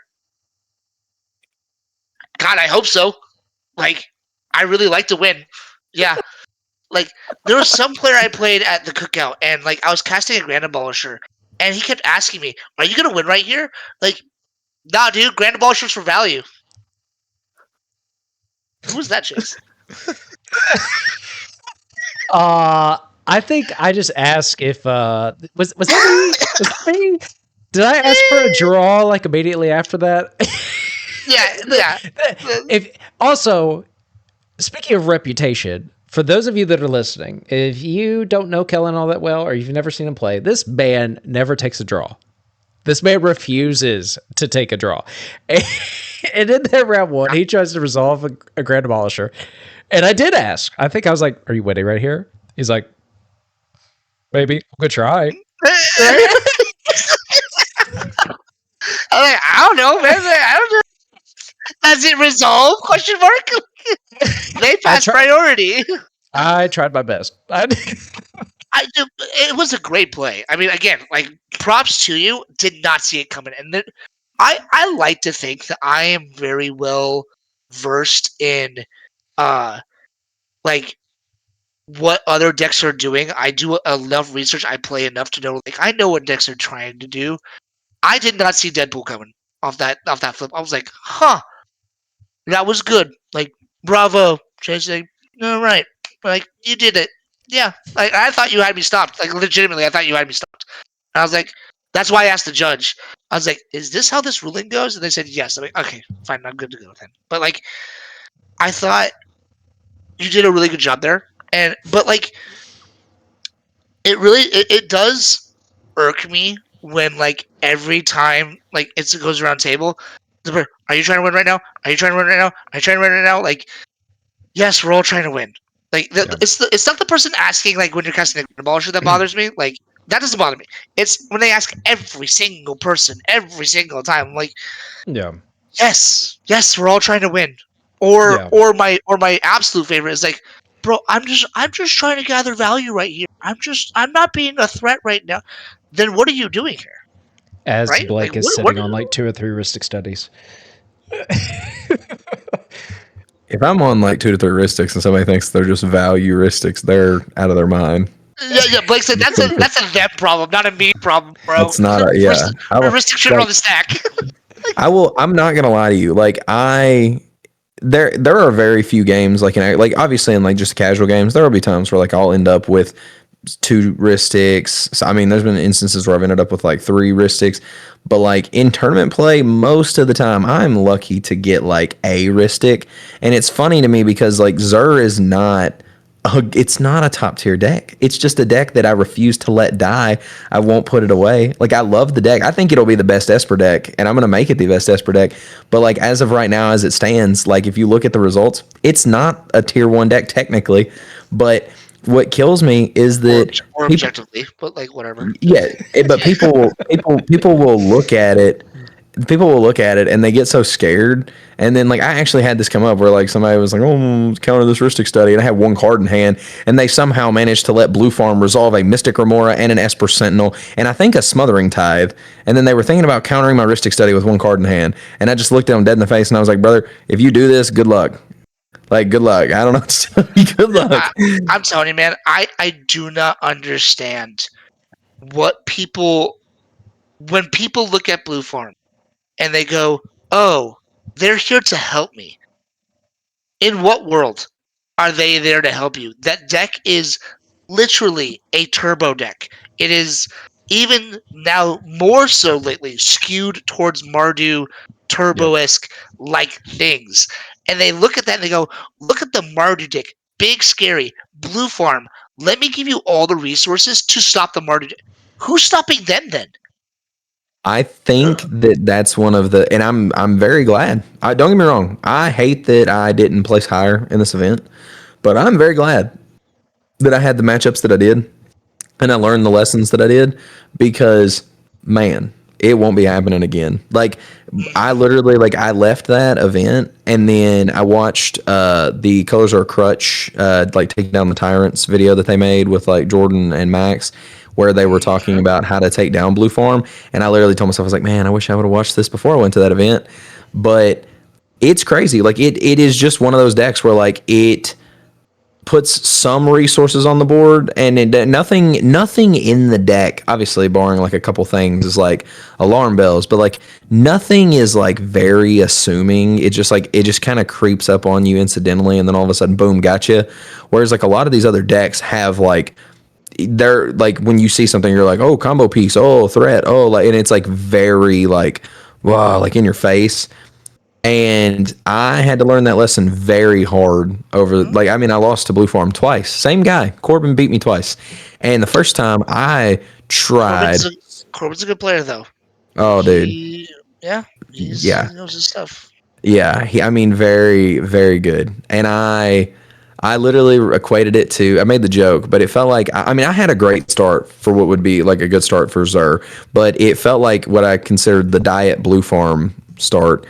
Because Corbin had a turn 1, he was seat 3, I was seat 4, and this is our top 16 game. Corbin has turn 1 Ristic, I have turn 1 Fish. Corbin has turn 2 Smothering Tide, I have turn 2 Lotho. And I'm like, I am going to get outpaced here. Corbin has turn 3 Grand Abolisher, win. So it's like, I mean, it's what it is. you know, all you had to do was just lie.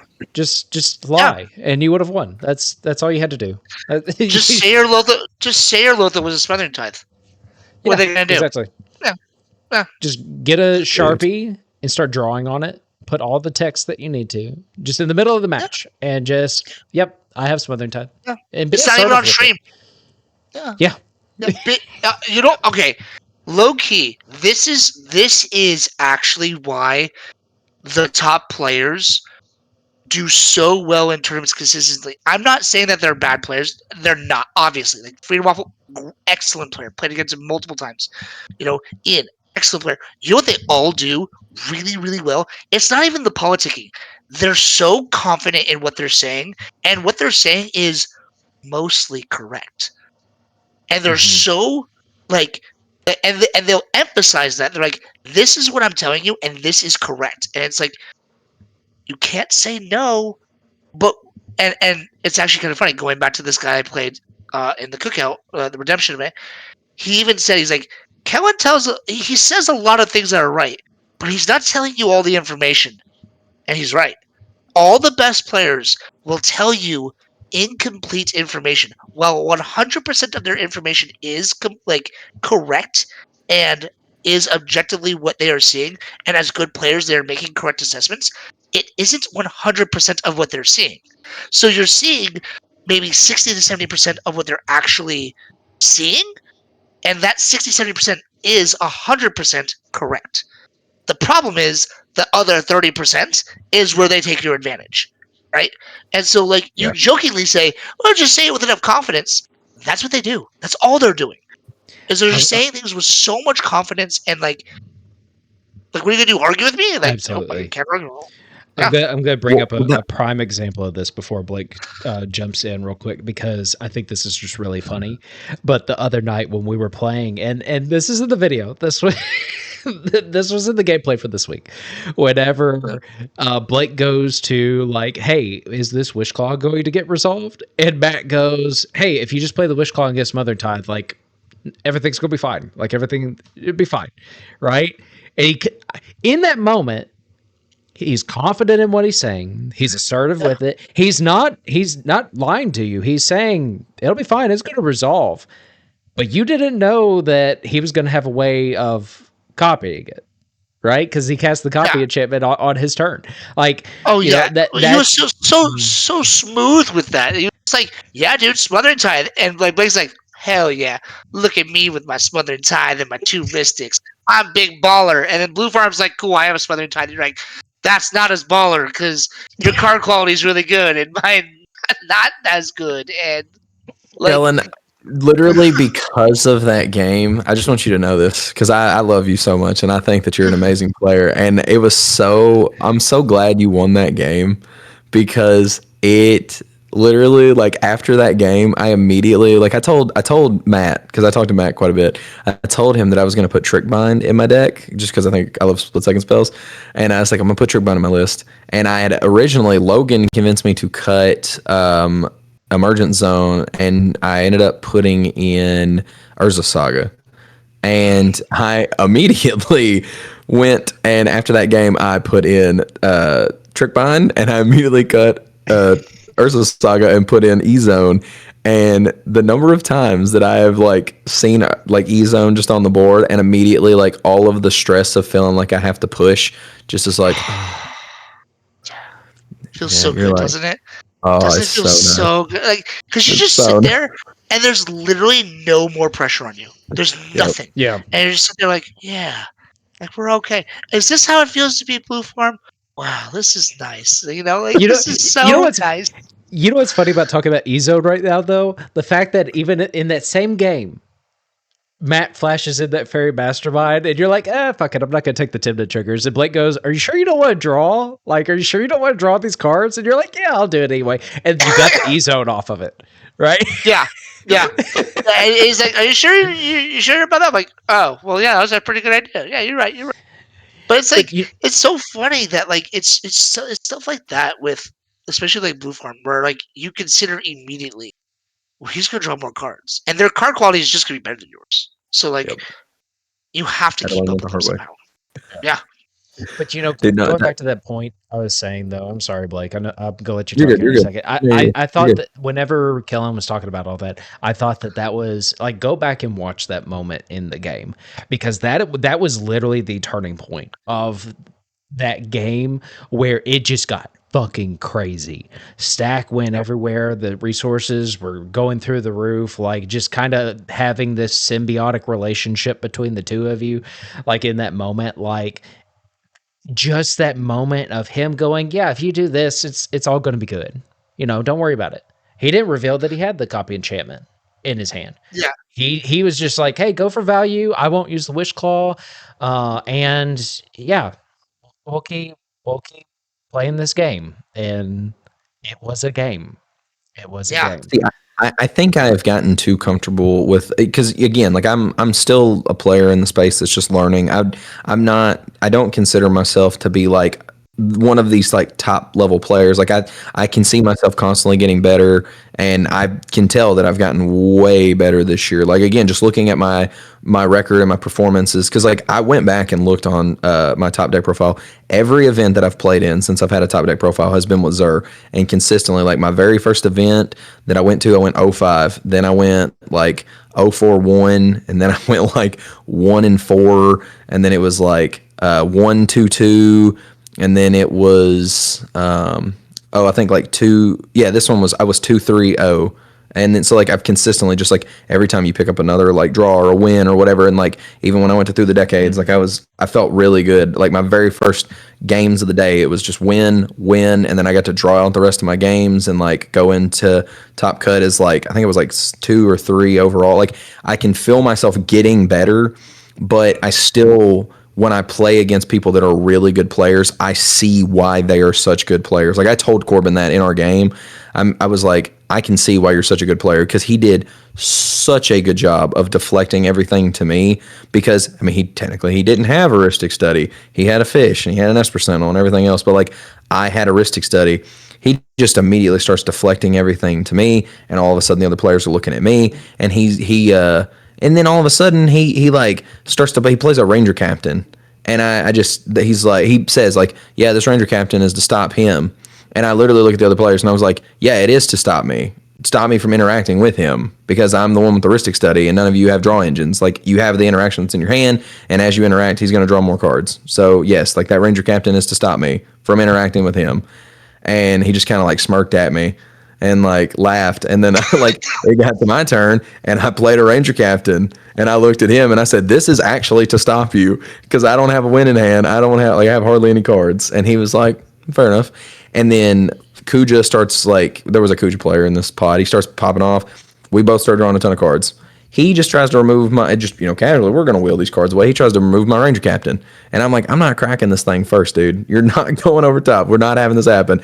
So this whole conversation starts.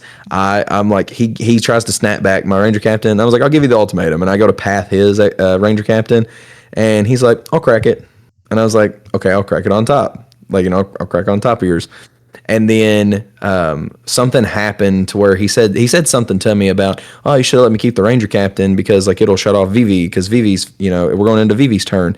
And I just looked at him and I was like, I almost guarantee you have Born Upon a Win in hand. And he just like kind of laughs and he shows me Born Upon a Win, and he goes yeah, and then I just laugh and I show him Born Upon a Win. He goes fair point. But like I But just literally, dude, he was so good at deflecting. Everything he said was true. Everything he said was true. But it was like you said, it wasn't the full truth. And I would not have known that if I hadn't have gotten more games in with players that do that regularly and they're very good at it. And I mean, I still we weren't able to stop him. I mean, it's like you said, Blue Farm's going to draw the better cards. It just is what it is. I had to learn that the hard way. Corbin got there. He got there. I think a wheel ended up resolving. He wheeled like 26 cards away into the graveyard. I wheeled mine. I draw my new 7. And then I just sat there and thought to myself, I was like, dude, I just like that's it. Underworld Breach, basically, like his hand is like 30 something cards at this point. Like this is not good for me. Sure enough, Breach starts to come down. I don't have the counters for it right then. I start drawing into it as he's trying to combo, and I can't fight through all the interaction that's going to get reused out of the yard plus tutors and everything. Like, and it is what it is. But like, well, I mean, he did tell the truth. He never at any point did he lie in that game. right. And I guess that's kind of what I was going to go off of real quick. Sorry, Kellen, but like, you know, That was good. Oh, but but but like that's what I was going to ask you before you even said it. I was like, did he lie? No, Was there a moment where you felt like he was being dishonest, right? Because nope. I know we kind of went into this like very long topic of lying, but like it goes back to Killen's first point, where in order to kind of overcome a lot of the drama and the concerns that are going on and all of just like talking about character and whatnot, it all boils down to, are people going to choose to lead by example, right? Yeah. Are they going to do they want to be known as that player, and do they, and if they do, I mean, that's on them.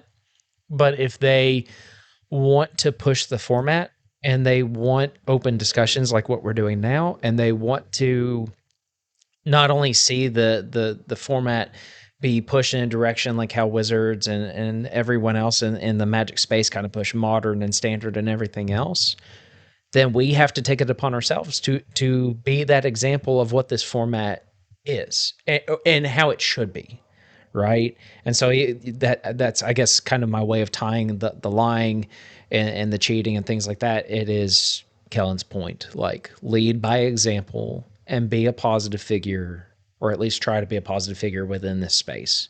You both brought up really good points. Like, you don't have to reveal all the information and you don't have to follow everything to a T. But if you're being honest, and you could be charismatic and you're being confident and you could be assertive, um but you can also be honest with the whole, like, I'm going to choose not to reveal this information. I like how Kellen put it when we were kind of discussing like what we were going to talk about today. You use the term like weaponizing honesty, right? In a way where it's just like, I'm not going to tarnish my reputation. I'm going to be very straightforward with you as far as how the current state of the game is and what I am capable of doing. And if I am not going to choose to fully reveal information, like, I'm not gonna stoop so low to say that I'm gonna just flat out be like, nope, I don't have a win, and then just win, the next second. But there's a way of finding that balance between it all and still leading that example and showing you know everyone in the space of how to do that the appropriate way. Um, I think that 2 points. God, I hope I don't forget both. Uh, Number one, um, there already is a reputation for a lot of lying in CDH right now. I think that's already been established over the last 6 to 7 months, that a lot of people have been lied to for wins, and a lot of people have um, done so and profited from it. Effectively, they got wins for it. So, like, there's no other way to say that they profited for it. And that's no one wants. That's my point. No one wants that in a community, right? So there's two things here. Number one, that the difference here is between, do you care about CDH and the community getting bigger and better, or do you care about winning, and do you care about yourself more than the others? So if the answer is, I care more about myself than the growth of the format, you're probably going to lie then. You're probably going to do those things. Mm-hmm. And that really sucks. And I don't want you in the community. Like, I'm just going to flat out say that.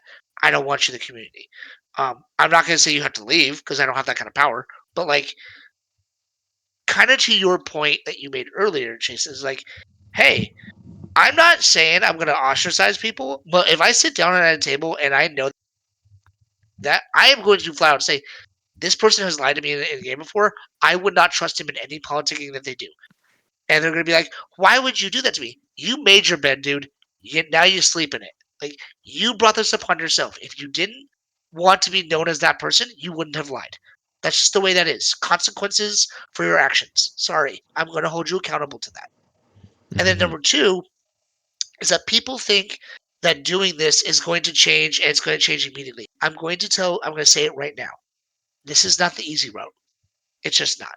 Mm-mm. You're going to lose a lot.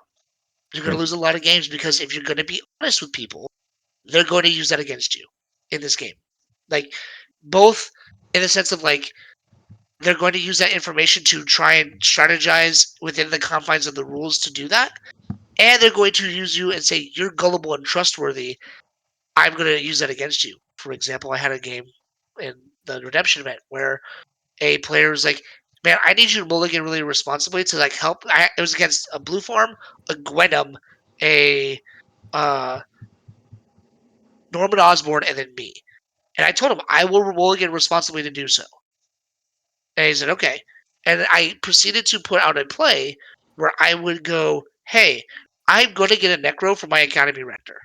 I will draw 7 cards and just to draw some interaction to help out at the table and be done with it." He stopped me from doing that. And I'm like, you asked me to do. I sculpted my entire game plan around this so that we would have a game together, like so that we could have a game. And now you're telling me no.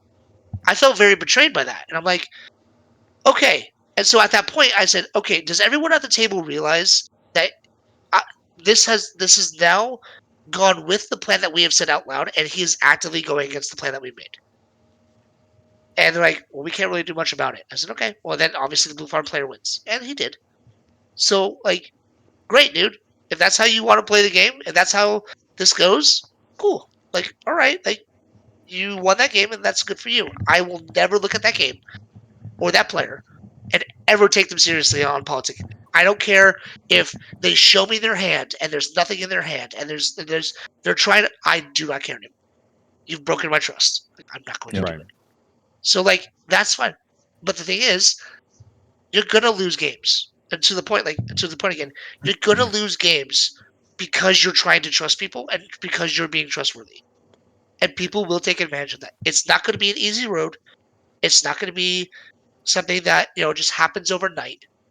But I care more about having a reputation for the community of like, we want more people in there. We want Mhm. more people to join. We want more people competing. I want bigger tournaments. I want this to get to a point where locally in Bowling Green, in Nashville, where it's like we can't have an event without it being a gold event. Like that would be so cool. Like Right. I don't even care if I competed in them. I would just want to commentate them.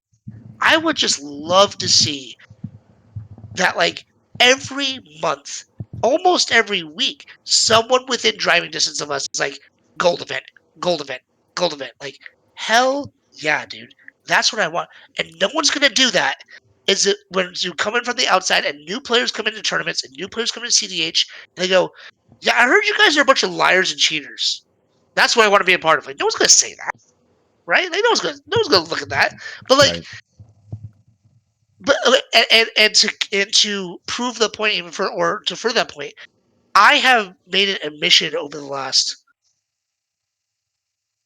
how long have I known you guys? Like 6 months, 7 months, give or take. Like Yeah. Roughly, since yeah. yeah, to actually make my deck non-proxy, so I can actually go up to Bowling Green and go, I can now play in this tournament because I have no more proxies.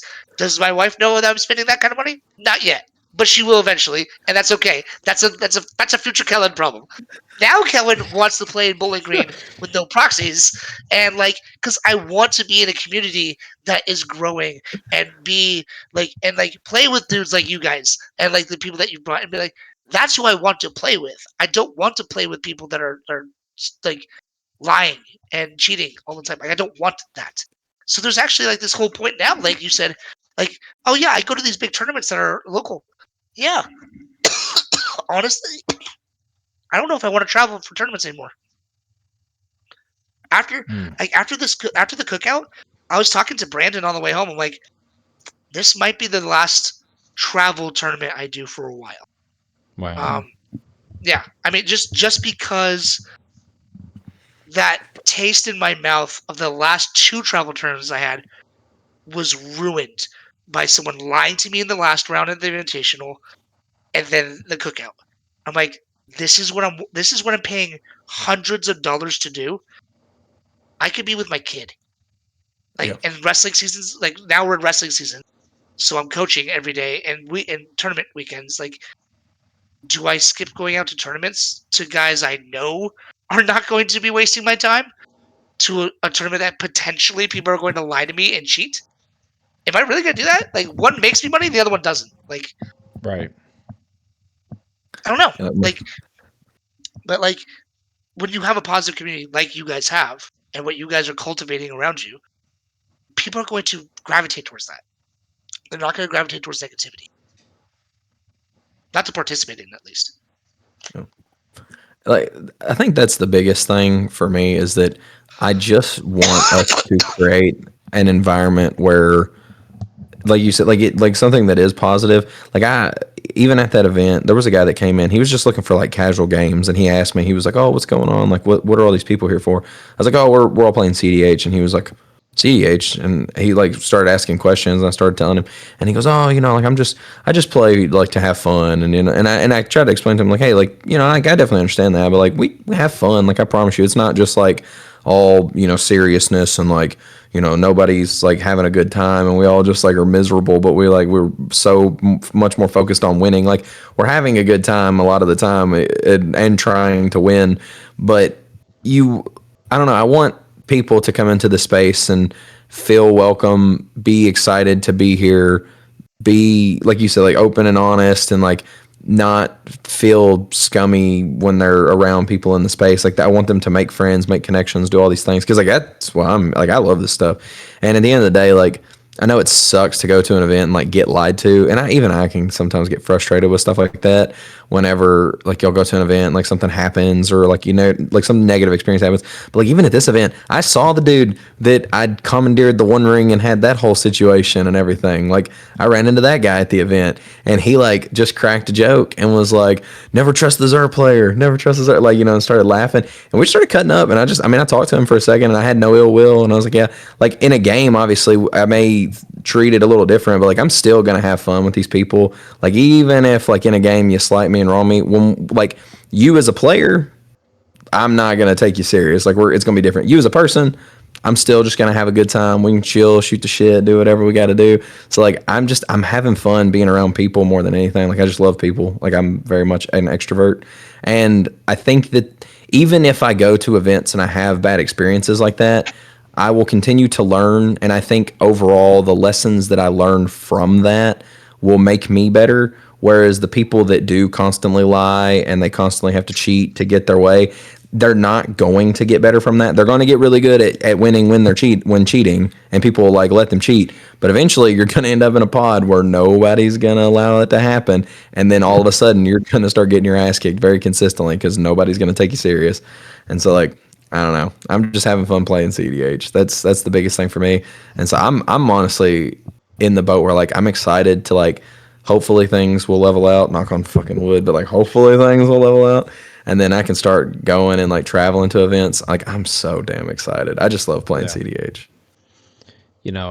I think I know we've kind of talked for a while on all this stuff, but ultimately like lead by example and hold yourself to a standard that is not only fitting to your character and trying to promote something positive for yourself and the people around you, but something that the community is going to hold you to as well. Because Yeah. that is, it's like we've talked a lot tonight on reputation and things like that. Like people are watching, people are listening, and they're just as much as Blake pointed out, they're learning from it. Yeah. And so you really have to think about who you want to be as a player, whether you're a grind like tournament grinder or you're a content creator or just someone coming in and don't know anything about the format whatsoever. Like always be mindful of those things because not only is the community becoming more and more aware, the powers that be are as well, and they are starting to actually take it more seriously, and they're enforcing things now. Which Um, they should. Which they should. and they should, right? And so, and again, that's no ill will towards anyone that has chosen to Absolutely. do that or has gotten in trouble for it or whatever, because it's like Blake was saying, like outside of the game, I'm, as long as you've not slighted me and we can be cordial and things like that, I'm just treat you with respect. I'm still going to sit down and have a few laughs and we'll joke about Blake or something. But, like inside the game, everyone knows. And these organizers know now, and they're doing something about it. And that's it. I think it's overall, for there being controversy that came out of the cookout, I think for the format as a whole, it is a step in the right direction. I would agree.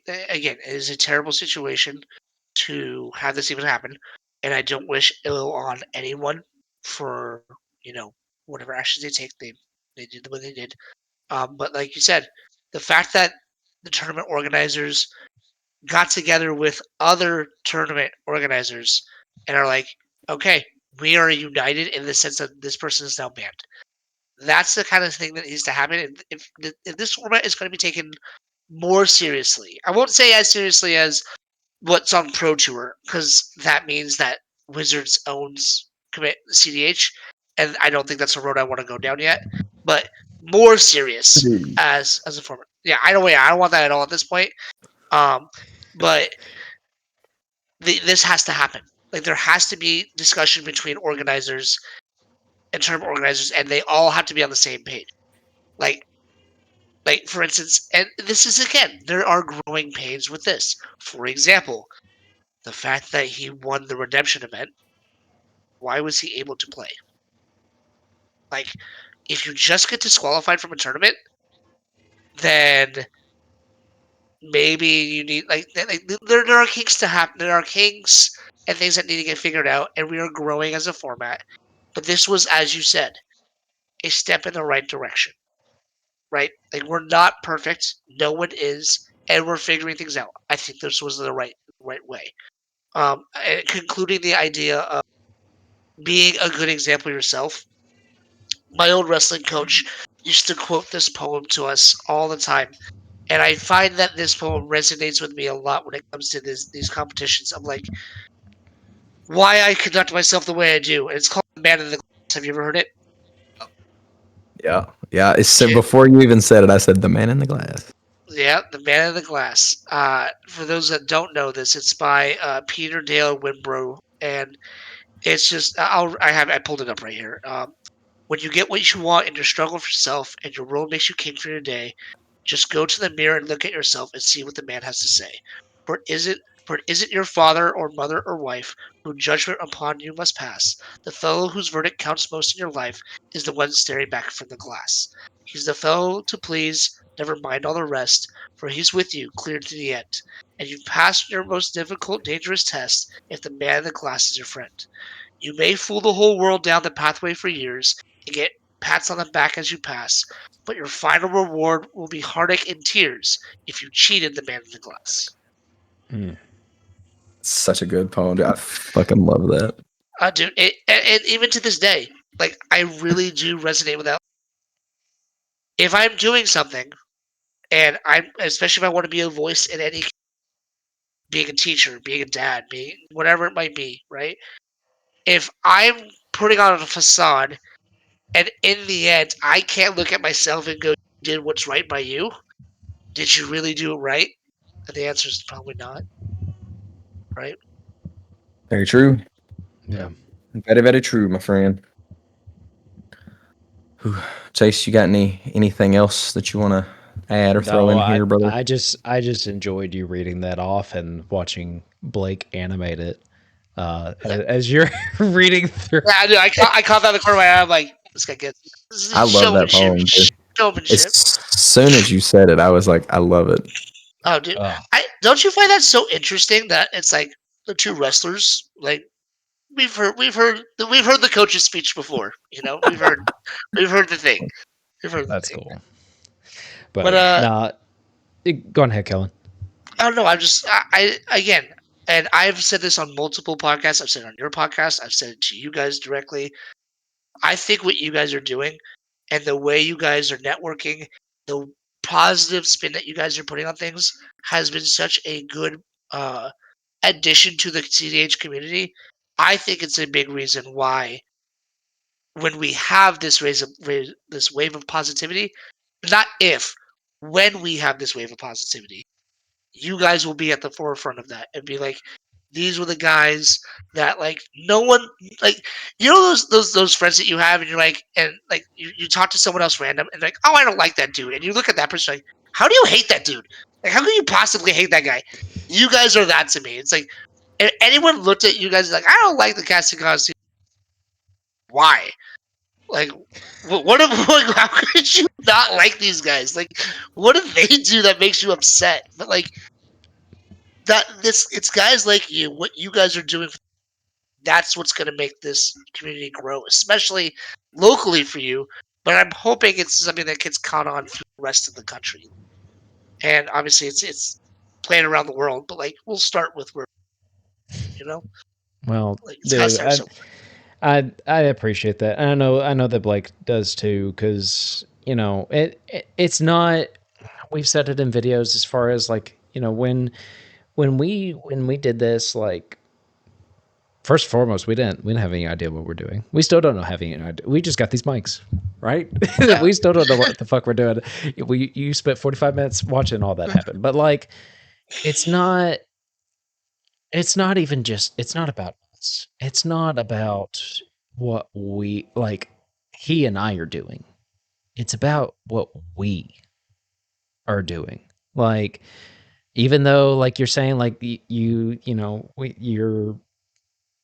like, you see the work that we're doing, and that we're what the positivity that we're trying to put out there, and having these open discussions and trying to figure things out. Like, at the end of the day, it's not just Blake, it's not just Chase, it's Kellen, it's Bissy, it's Ty, it's Ian, it's all the people in this space that truly care, and they want it to be pushed in that direction. And I think that that's what is really at the heart of what we are all trying to do. um and we hope to be a part of it. Well, I think you guys are. I wholeheartedly think that the explosion of content with cEDH, uh, it needs people that care about the community, not just getting likes and subscriptions. Which, by the way, if you're not subscribed to this channel and you're listening to it right now and you've been here for the whole hour and whatever long, what are you doing? It's literally free. Just click subscribe. It's not that hard. Just okay. I'm tired of making them like sit there and be like, guys, we're at 80% of people not subscribed. Just do the thing. It's not that Oh, hard. dude, we're gonna keep saying it. We're gonna keep saying it until it's Good. You should. 100%. Well, first of all, You it want should be 100%. you want 100% of people to not be subscribed? What the fuck? I don't want to play Perfect. clubs. Click. I just don't want This to play is the clubs. opposite. That's all it is. Oh no! I distinctly remember video recording that one of you is playing Yuriko and the other's playing Flubs at an event. That's still happening. Yeah. It Yeah. is. It It is sure happening. is. And I, you'll Sure see is. it mentioned in Wednesday's video. ooh, Not well. Just wait. Wednesday's video would have already come out. Well, yeah, he will see it in Wednesday's video. Bro, the timeline. Well, The timeline. The timeline. listen to your father, Chase. Listen to your grandfather. Yeah, listen to me. Yeah, Listen to But my no, father. I Me just and think my that you father guys are. between. I'm just so happy that you guys are doing what you're doing, and I'm more happy that you guys are enjoying it and seeing success through it. Like, it's one thing to do it and be positive and be like it. It would be one thing if you were doing all this and you're like, I'm miserable. Like, it's so much work and we're not profiting from it and blah blah blah blah blah. And like, that would suck to hear. But the fact that you guys are being who you are, the positive spin that you guys are putting on things, the positive spin that like Critical is putting on things, Ty was like honestly the highlight, like one of the biggest highlights of my whole Pittsburgh. Such a nice dude, uh, just such a cool person to talk to. He's one of the highlights. Like, again, kind of like I say, the people I talked to in Pittsburgh and like the people I got to hang out with, by far made that trip to me worth it. The rest of it was absolute garbage. But like, the people were so It was so worth it. But what you guys are doing, the fact that you're seeing success and you're getting better at it, I would say still you are good at what you're doing. Because if you weren't good, I'll be honest, I like you guys. I wouldn't watch your shit. Like if it wasn't good. So like I'm just gonna call it straight out. I would I just wouldn't. But I do, and I love it's like I legitimately every time I'm driving to work now, my baby and I listen to you guys' podcast. Or another breakdown, or where I'm mowing the lawn, or like any chance I'm just getting able to do YouTube stuff, I'm like, did you guys post something yet? Okay, I'll start there. Like we'll start with that. And you're seeing success, you're seeing growth, you're seeing like all these. I just love that for you guys. And then Blake, see, and both of you guys seeing success. I think now what this is. Let's see. Since pool priority, you guys have played in 4 gold events, including pool priority. So pool priority, cookout this last weekend, I was at Summer and Pact. summer pact. Okay, so Did Summer Pact hit 60? I'm almost positive. No, I think it was under 64. Okay, Okay. so then you played in 3 gold events since pool priority, and between the two of you, you've top 16 2/3 of them. Like that, statistically speaking, conversion rate of 66% is pretty good, right? That's all I'm saying. It's pretty good. But like, I'm really happy for seeing how you guys are doing and what you're bringing to the community. I People need to be on that. People need to Yeah. be on that train. Well, we appreciate that, man. Like, and it's like I said, like you're a big part of that as well.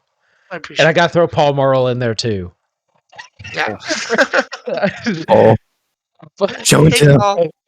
oh, I love Paul, but no, like we none of this is possible without people like you, right? Because it just isn't like without good players that represent the format well, like we can't do any of this stuff, and that's exactly what you are, someone that is not only a phenomenal person but a phenomenal player, and someone that actually cares about the format and the community and the well-being of others enough, and just as much as you were saying, like you see us at like the forefront of that. That's how I'm sure Blake feels this way, but I know I feel this way. Like of you, that is you, right? That is who you are. You are also at the forefront of what I feel like the direction of this format needs to be in. And so we just really appreciate you. I appreciate that, man. Thank you. Has given you more praise in this one little clip than he has me the entire time we have been together. Well, this I don't guy. know if you know that. I don't know if you know this. I've actually met his fiance. Like, That's what I'm missing. yeah. Oh Yeah, my goodness. like day 2, I met Chase. He's like, "Hey, this is oh, that's great. Like everyone gets to meet her. I guess not everyone gets to meet her. Not everyone. Not everyone. No.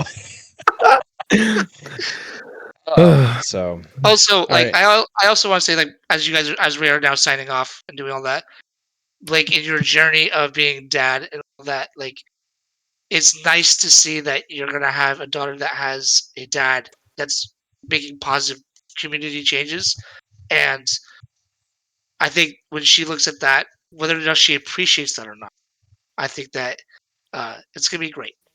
You can sit there and be like, I try to cultivate a community for my kid that was positive, and I wish you the best in all that, and I hope you're already having as much fun as I think you're having. Dude, it's such a blast. I'm not gonna lie. That's one thing I'm super excited for. As soon as this video's over, I'm gonna run upstairs. I'm gonna probably hold her for a second. Me and Chase still got a little bit more stuff that we gotta record after this. But Oh, I'm gonna and spend a also, little. Chase, as you embark on you are engaged, yes, and the wedding Yes. is Next April. Next April. okay. Taking like nice long time to plan that. All right, I like Oh, that. dude, it's already planned out and everything. Like mostly Oh, paid for. Like she's oh, great. oh Like yeah, she's that's the. just tell Dude, me where I need to put the money. Like we're good. We're Oh, good. so you already got that down. You already got that down too. Perfect. But dude, I can't wait for you to embark on that journey as well. And then I know for me personally, it was like, was there a shift in my mentality with my wife going from being like fiance to wife? And like, you don't know it, but you're gonna wake up after the wedding is over and be like, something's different. Like now it's like official. Like now, like not this. This means more than it means more now. Right. And I can't wait No, for that. Like, there's I'm so much good excited. stuff happening to you guys. Yeah, so much good stuff happening for you guys right now. But yes, we have been on for a little bit of time. So A lot. yeah, So, all right. Well, Chase, what you got, brother? dude, I ain't got shit. Do you have anything? Any final Nope. thoughts? Any shout outs? Anything you want? Any last things before we get off of here for tonight? Join the Patreon, get in Criticals League. If you're not, if even if you just don't like us, go join Criticals League. It's the shit. There's so many good players in there. Go do that. Go check out Kellen's deck. Dardu, you need treasures now. And yeah. And Yeah. if you're not, well, I mean, I'll save this, but go ahead, Chase, and then I'll add my last little comment. Oh, okay. Yeah, don't jump the gun just yet. But, the only thing I'm going to say is if you enjoyed what we were doing, drop it down in the comments down below. Let us know your thoughts on some of these takes and what you think about lying, or maybe even some of the things you all think it's going to take to actually kind of push the format more in this direction where we're holding people accountable and setting the standard. And, whether that's going to be an individual basis, community, or just TOs, whoever that might be. Or, as always, if we got shit takes, let us know that too. But either way, get the discussion going down below. And I know this was a long one, but I hope you all enjoyed that. So as we are wrapping things up, again, comment, like, subscribe, and as always, Go play some cEDH.